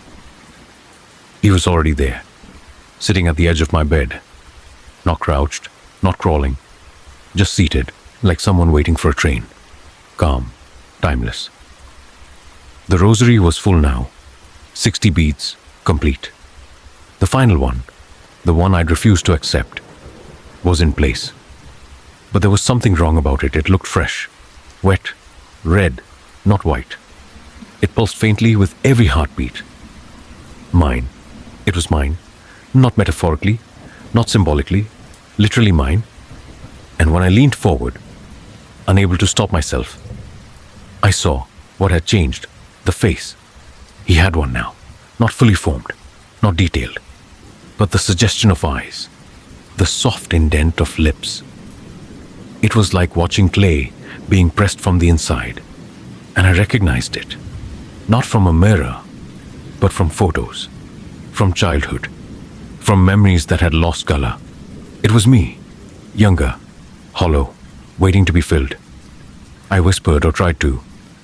"Who are you?" But what came out wasn't my voice. It was flat, echoed, like breath forced through dry leaves, and his head tilted, mirroring mine. That's when I knew. He wasn't here to steal my identity. He was my identity, or rather, what was left when I scraped everything else away. The burnout, the guilt, the decades of pretending to believe, the fatigue of being needed but never held, the silence that grew, not from peace but from emptiness. He was made from every part of me I had refused to mourn. And the rosary? It wasn't made of bone. It was made of confessions, carved bead by bead. Each one an omission, a moment I stayed quiet when I should have spoken. Each one a step towards surrender. I reached for it. I don't remember meaning to, but my hand rose anyway. And when I touched the final bead, something happened. I felt myself pour outward. Not die, just thin, like water slipping through cloth. And he breathed in. Slow, satisfied, complete. But before I could fall forward, before I could lose whatever last piece of myself was still mine, a voice cut through the air. "He is not yours, Brother Francis." This time he wasn't gentle. He held a candle in one hand and a crucifix in the other. And for a split second, the flame bent violently to one side, as if reacting to something in the room that had mass. The figure shuddered, not in fear, in disappointment, and vanished. Not slowly, not theatrically. Just gone, like a switch had been flipped, on the floor at my feet. Dust, a single fragment of red. The last bead, broken in two. He didn't need to finish the rosary. He just needed me to believe it was mine. Because once I accepted it, I would have been the one handing it to the next man who woke up at 3:17. And that's how he survives. Not by taking us, but by becoming what we give away. Our silence, our exhaustion, our name. I left the retreat 2 days early. Brother Francis didn't stop me. He simply nodded, handed me a plain envelope, and said, "If the silence returns, speak to someone. Not to God, to a human being." I never opened the envelope. I don't think I want to know what it says. Back in the city, everything felt too loud. The traffic, the blinking lights, the buzz of conversations I wasn't part of. And yet, the noise never reached inside. That space, where something once stirred, once longed, once prayed, was still quiet, not peaceful, just cleaned out, as if someone had scooped out the parts of me that used to echo back when I asked myself who I was. I tried going back to work. I answered emails. I smiled at clients. I even went to Mass. But when they passed the rosary during prayer, I couldn't hold it. My fingers wouldn't close. Not out of fear, out of recognition, because the beads felt warm. Familiar, like something I'd held once, long ago, before it shattered in my hand. Some nights I still wake at 3:17, no sound, no figure. Just the sense of absence sitting at the edge of my bed. A space carved out, waiting. Like a hole in the world that only fits one shape. Mine. I keep the broken bead in a drawer beside my bed. It's just a fragment now. Smooth, red, nothing remarkable. But sometimes, when I hold it, I forget my own name for a moment. And when I remember it again, it never sounds quite right. We don't lose ourselves all at once. We give away one piece at a time. One skipped prayer, one buried thought, one quiet nod when we should have screamed. And if we're not careful, someone or something will come to finish the rosary we started. And when that last bead falls, it won't sound like bone. It'll sound like surrender. Story 4. A glimpse into the unknown. The date of the fire. I didn't order the globe. It just appeared. One Tuesday morning, I came into my office. Coffee in one hand, laptop bag in the other. And there it was, sitting dead center on my desk, glowing faintly amber like a dying coal. A glass sphere, maybe the size of a grapefruit, perfectly smooth, warm to the touch. No seams, no base. Just there. I asked the receptionist if someone dropped off a package. She said no. Checked the building's front camera. Nothing. My name wasn't on any delivery log. But every time I looked away from it, I'd hear a faint crackling. Not like a faulty wire. More like something smoldering. I chalked it up to exhaustion. Left the globe on the shelf and went back to work. That night I dreamed of a cabin. It sat in the center of a cypress grove. The trees leaning like they were praying over it. The air smelled like heat before lightning.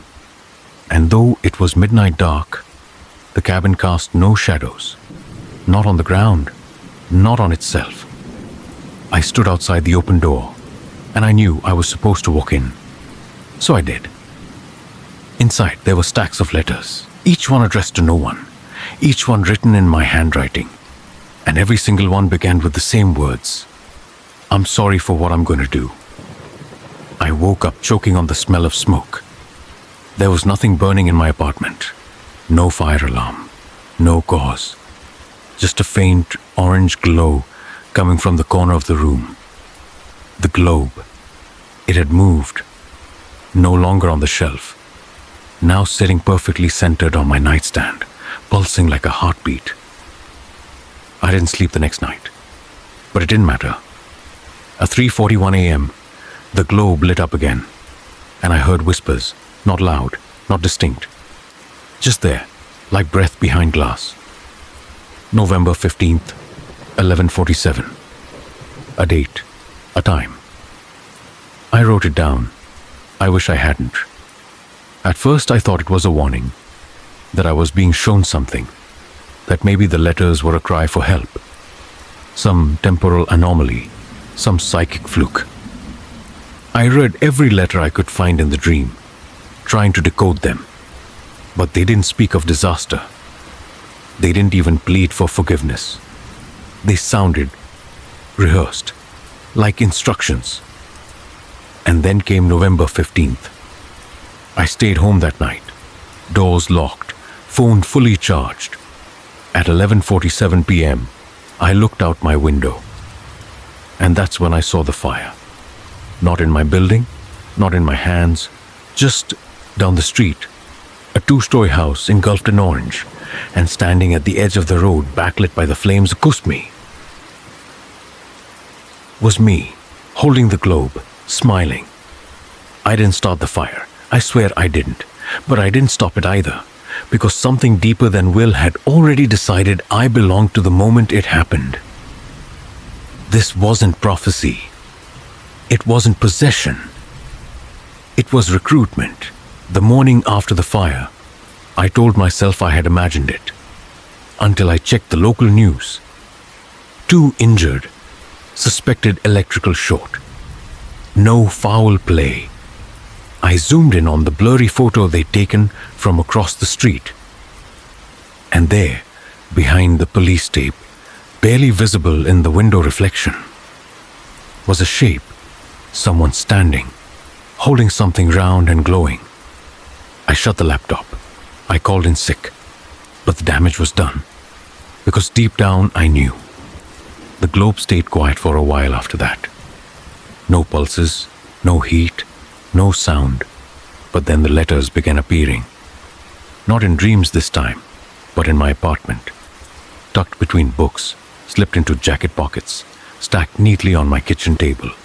Even though I lived alone, always the same stationery, off-white, faintly scorched at the edges, always the same words at the top. I'm sorry for what I'm going to do. Only now, they were dated.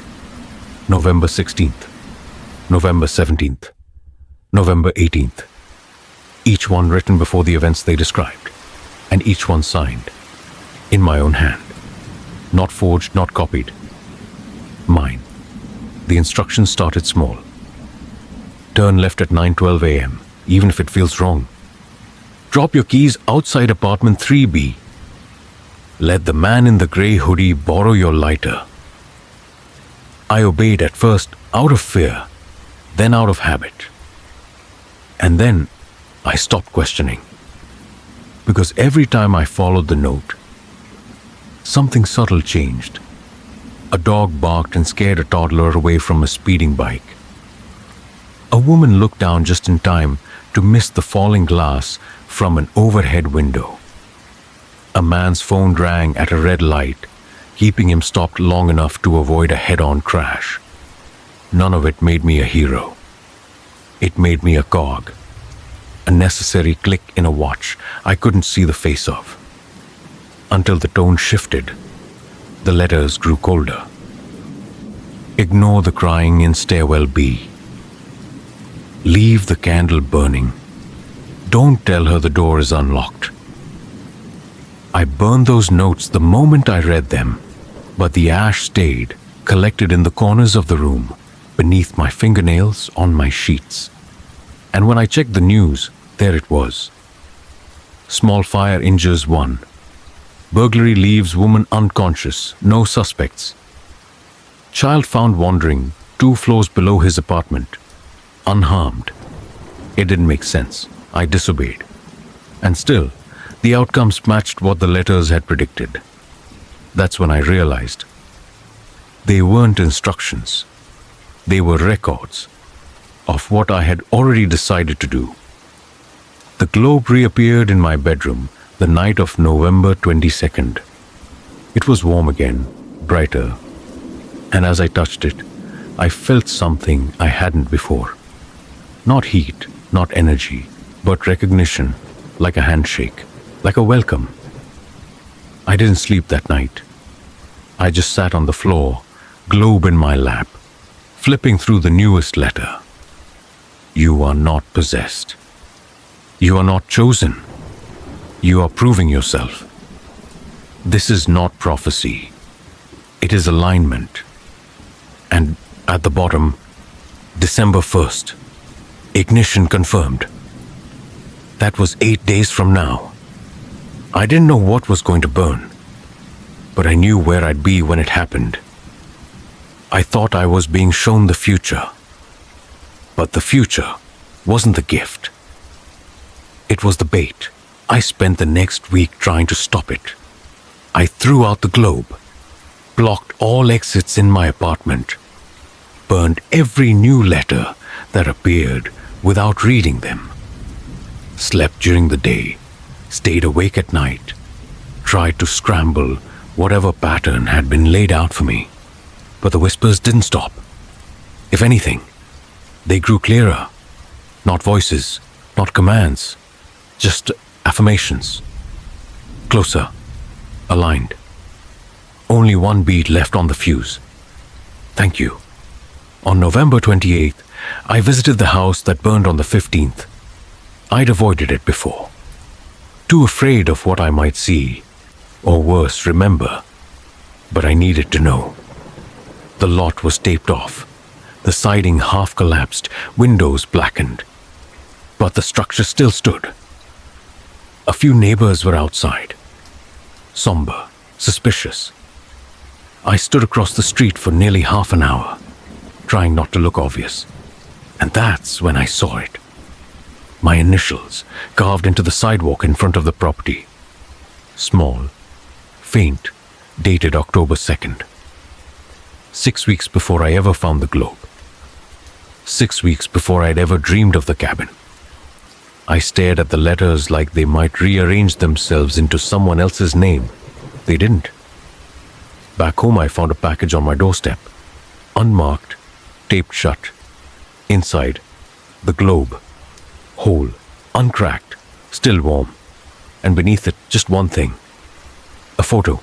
Me, standing in front of the burning house. Only this time, it was from a different angle. It had been taken from inside the house. Through the flames.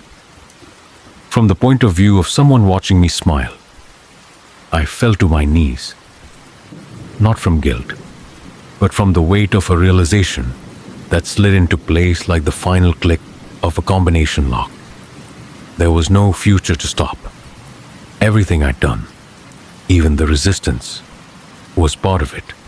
The fear, the fight, the self-deception. It was all shaping me, sharpening me, preparing me for a single role, to walk into the next ignition site and do nothing. Because that's all it took. A forgotten door left unlocked, a lighter lent without thought, a phone call not made in time, a fuse not snuffed out, not by malice, but by hesitation. Recruitment wasn't about finding someone evil. It was about finding someone tired enough to go limp when fate placed the weight in their hands. That night I didn't sleep. I went back to the dream. Or maybe I woke into it. The cabin was waiting. This time the door was already open. The letters were gone, replaced by a mirror. And on the mirror, written in smoke, "You're ready. December 1st. The date in the final letter." I didn't hide this time. Didn't try to throw anything away. I dressed plainly, walked slowly, took the globe with me.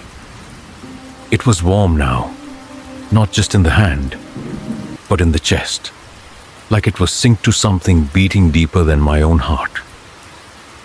I didn't know the address, but my feet did. They moved through the city like they remembered where they were going before I did. Each step felt lighter, like the path had been swept clean, just for me. The house was old, unremarkable. Front yard unkempt, porch light flickering. A child's tricycle lay upside down, near the curb. The door was closed, but unlocked.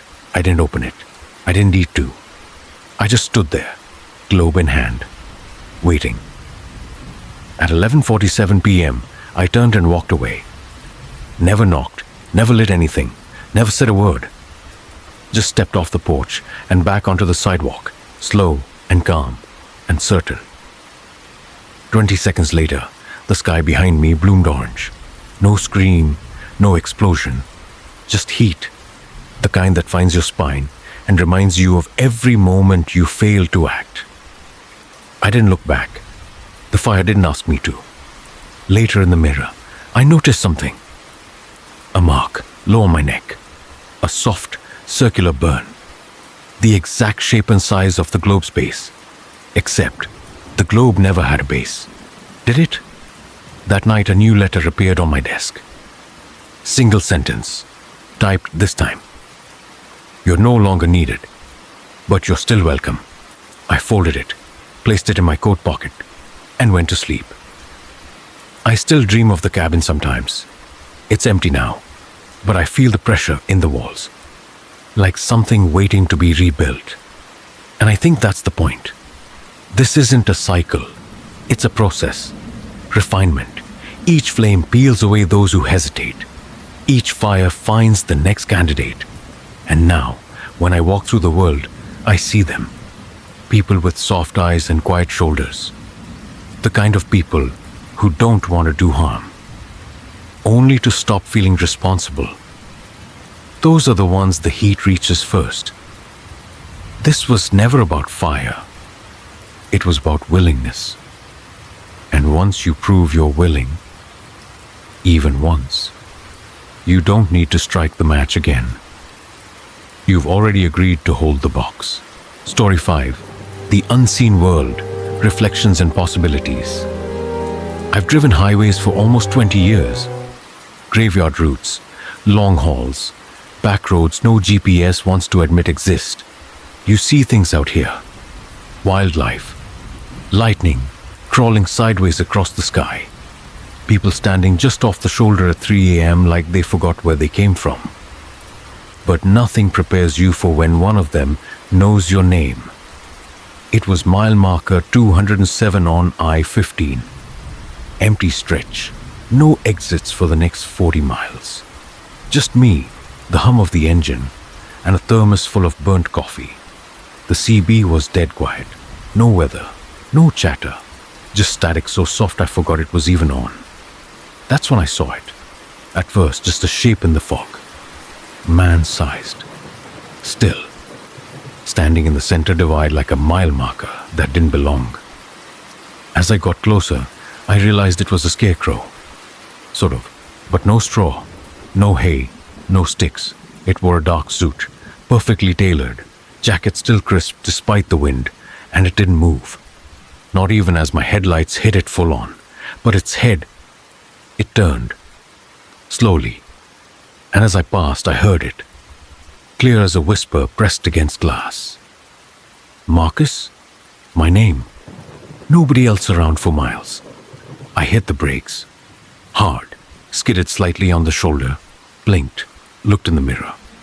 But the median was empty. No figure. No suit. No face. Just black top. And fog.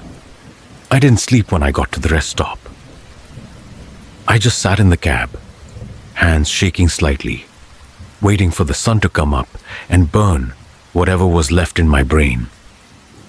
But when I opened the glove box to grab my logbook, something was inside that hadn't been there before. A suit, folded, perfectly pressed, still damp, still cold.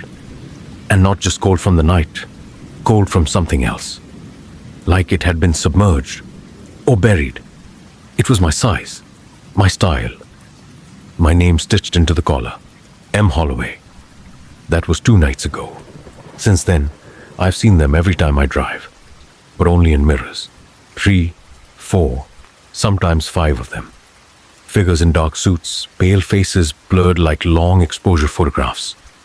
They don't wave, they don't blink, they just watch. Always from the edge of the frame, always still. And last night, I checked the rear view again, expecting the usual. But this time, it wasn't them I saw. It was me, smiling. Except I wasn't smiling. I wasn't even looking in the mirror, but he was. And I knew, in that second, without a single word spoken. I'd already been recruited. Some men get job offers in envelopes. Some get phone calls. Me? I got a suit. And a reflection that stopped being mine. I didn't put the suit on. Not the first night. But I didn't throw it out either. I told myself, I kept it as evidence. Maybe part of me still believed I could explain this logically. Maybe it was a prank. Maybe sleep deprivation. Hell, maybe a breakdown. But the longer I stared at that folded fabric on the passenger seat, the more it felt like waiting.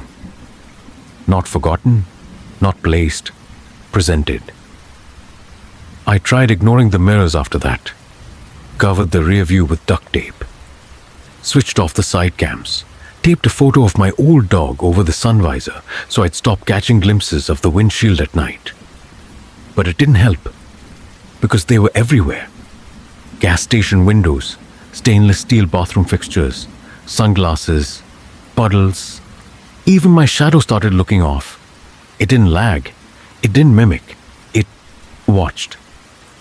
Day 4, I started hearing things. Not voices, not words, just the sound of buttons being fastened, one by one. Software precise. Snap, snap, snap. Then a tie being adjusted, fingers sliding down a jacket's lapel. And finally, the faint shift of polished shoes on asphalt, but always behind me. Never when I turned, only when I looked in the mirror. On day 5, something changed. I stopped seeing them. The men in suits, the watchers, the recruiters, or whatever they were. Instead, I saw myself. Dozens of me, in suits, walking in formation behind my rig like mourners at a silent funeral. Some younger, some older, some with scars I don't remember getting. Some with expressions I've never worn. All of them wearing my face, but none of them looking at me. They were looking forward.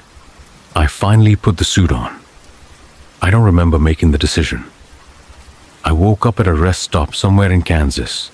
Engine cold, windshield fogged, and the suit was on me. Perfect fit, no wrinkles, no smell. Like it hadn't been worn, or had been worn by someone exactly like me.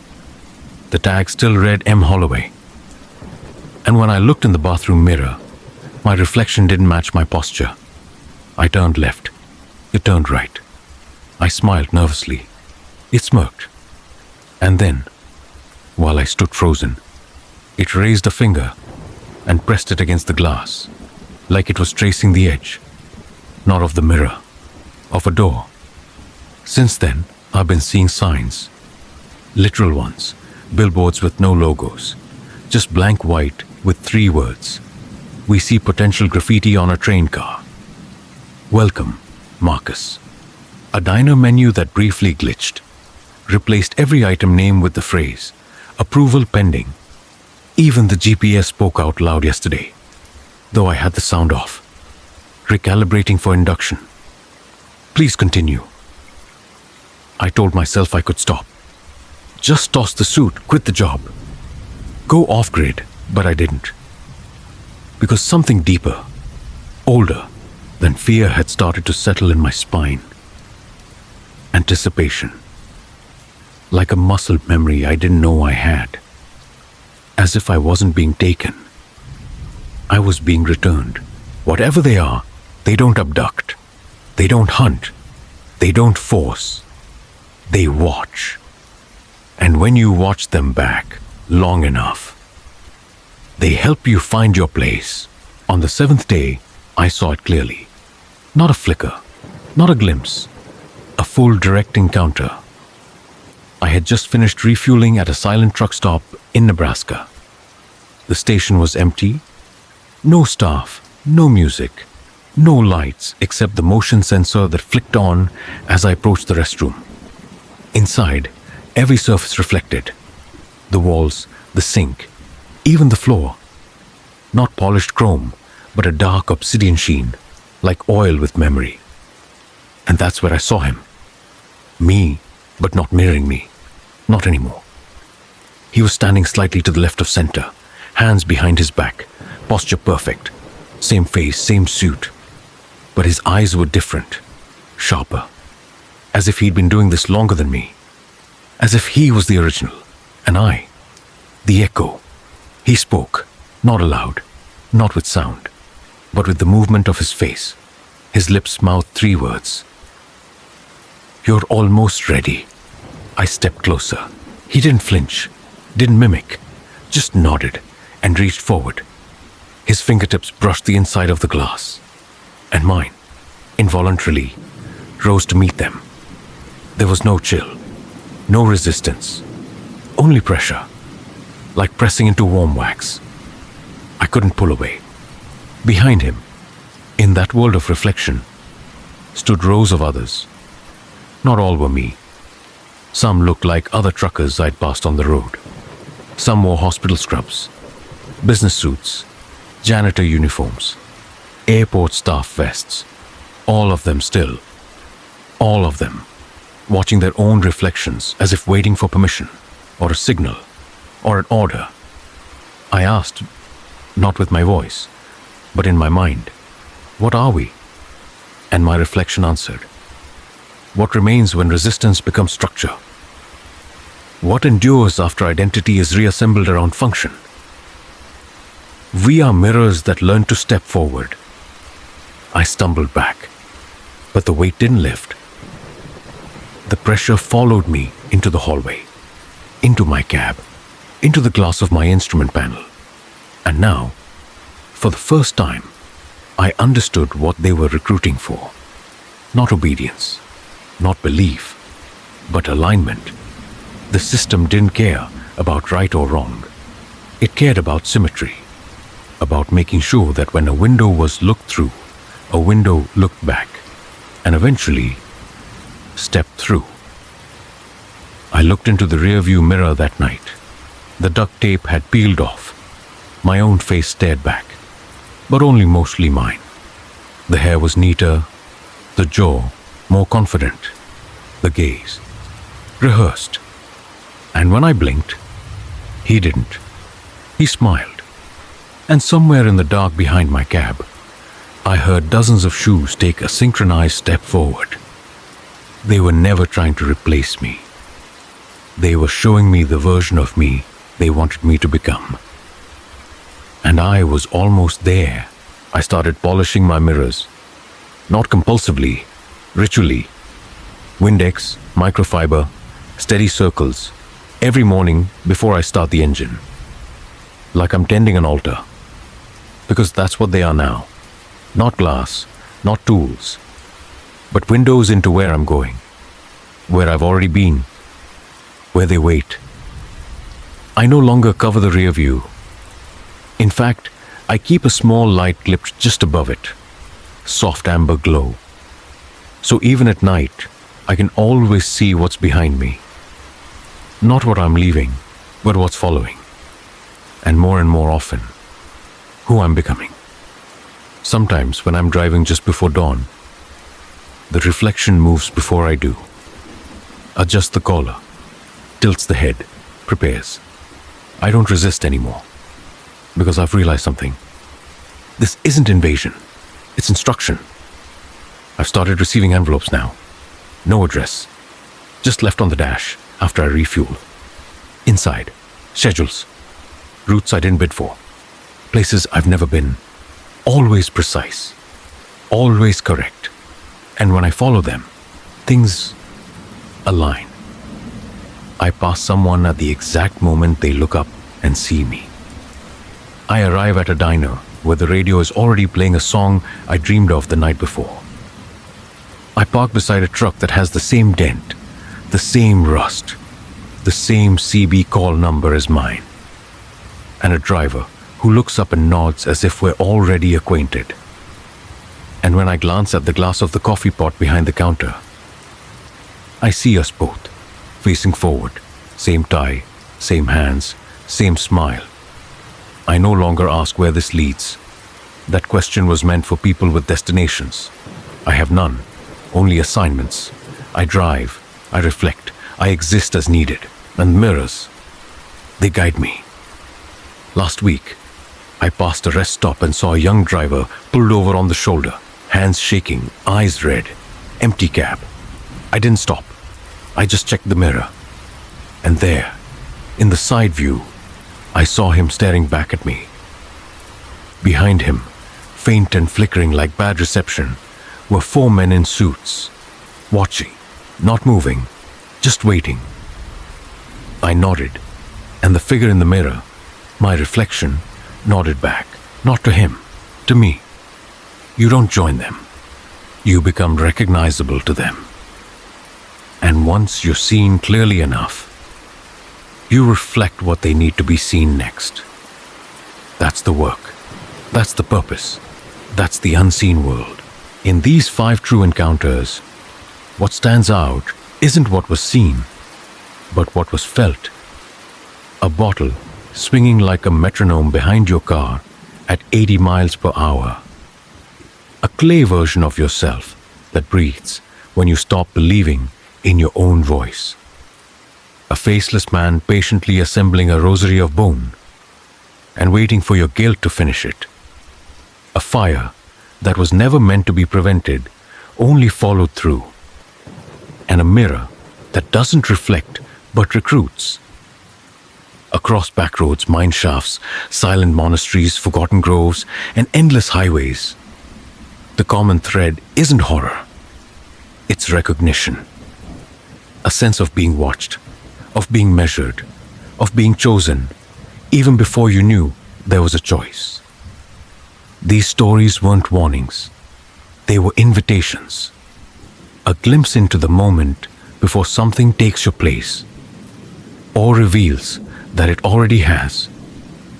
Because once the veil is pulled back, once you see the eyes in the dark, once you hear your own name spoken by something that shouldn't know it, you don't walk away unchanged. Some stories end, but some just keep walking behind you, waiting for you to slow down, waiting for you to turn around, waiting for you to see. Welcome to Scroll and Shock, where every scroll sends chills down your spine. From true stories to eerie urban legends, we bring you scary stories to fall asleep to, if you dare. Dim the lights, put on your headphones, and get ready to scroll and shock. The Lantern Man walks between my barns every night. At 3:17 a.m., I hadn't planned on staying the night. When I arrived at the farm, the air still held that bitter, late autumn sharpness. Dry leaves, wood smoke, and something faint under me, like the breath of a room that hadn't been disturbed in years. My grandfather had died 3 weeks earlier. Stroke, they said. Peaceful, quick. That part didn't surprise me. What did surprise me was the letter, the will, the signature at the bottom, giving it all to me. House, land, barns, debts, and memories. I hadn't seen the man in nearly 12 years.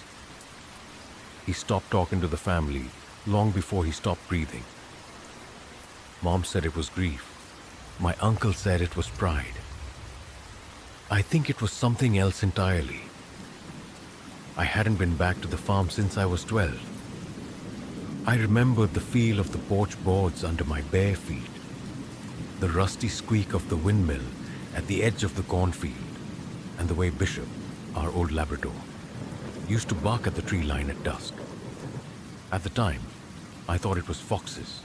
Now, I'm not so sure. The new Bishop, same name, different dog, was with me now. A rescue, lean, anxious, smart.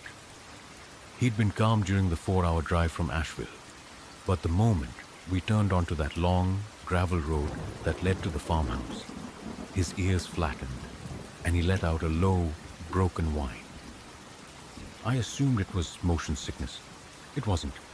The house was still standing. The same wraparound porch, same white siding, now flaking like old skin. Same screen door with a bent metal frame. Inside, it smelled like paper, dust, and oil. Like someone had kept everything clean, but hadn't actually lived in it. That first evening, I swept the floors, made a fire, and found an old cot in the back closet. The mattress was thin, but it would do.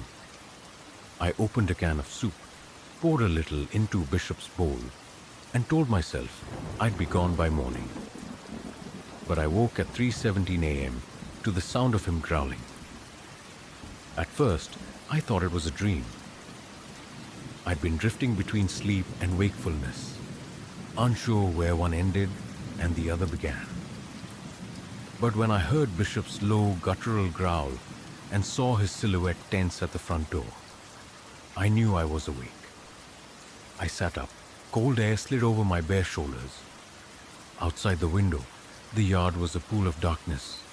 I saw nothing at first. Then, as my eyes adjusted, I saw it. A light. software amber, swaying, moving slowly between the two barns like a pendulum on a string. It reminded me of an old oil lantern, the kind with a glass dome and a rusted handle. But there was no one out there who should be holding it. I blinked hard. The light was still there. I reached for my phone, turned on the camera, and pressed record. When I reviewed the footage the next morning, all I saw was a black screen. No light, no movement, no sound. Just me breathing. The next night I left the porch light on. It flickered twice, then held steady, casting a cone of yellow across the front steps and part of the gravel path leading out toward the barns. I left the front door unlocked. I don't know why. Curiosity maybe. Stubbornness. The desire to prove that what I saw the night before had a rational explanation. Bishop paced by the window. He didn't bark this time. He just watched. I stayed up, sat in the old rocking chair that creaked like wood groaning under memory.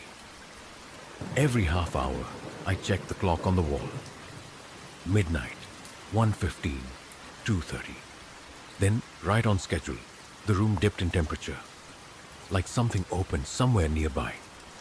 3:17 a.m. I didn't even have to look. I felt it in my chest. Bishop whined. A single, low note. He backed away from the door, and then I heard it. Footsteps. Not heavy, not quick. Just the deliberate crunch of boots on gravel, slow and steady, as if the ground itself were counting. I walked to the window, careful not to disturb the curtains. There he was, not a ghost, not a hallucination, a man. He walked between the two barns, carrying a lantern that barely lit the space around him. I could see the outline of his coat, long, thick, worn at the edges. A brimmed hat obscured his face.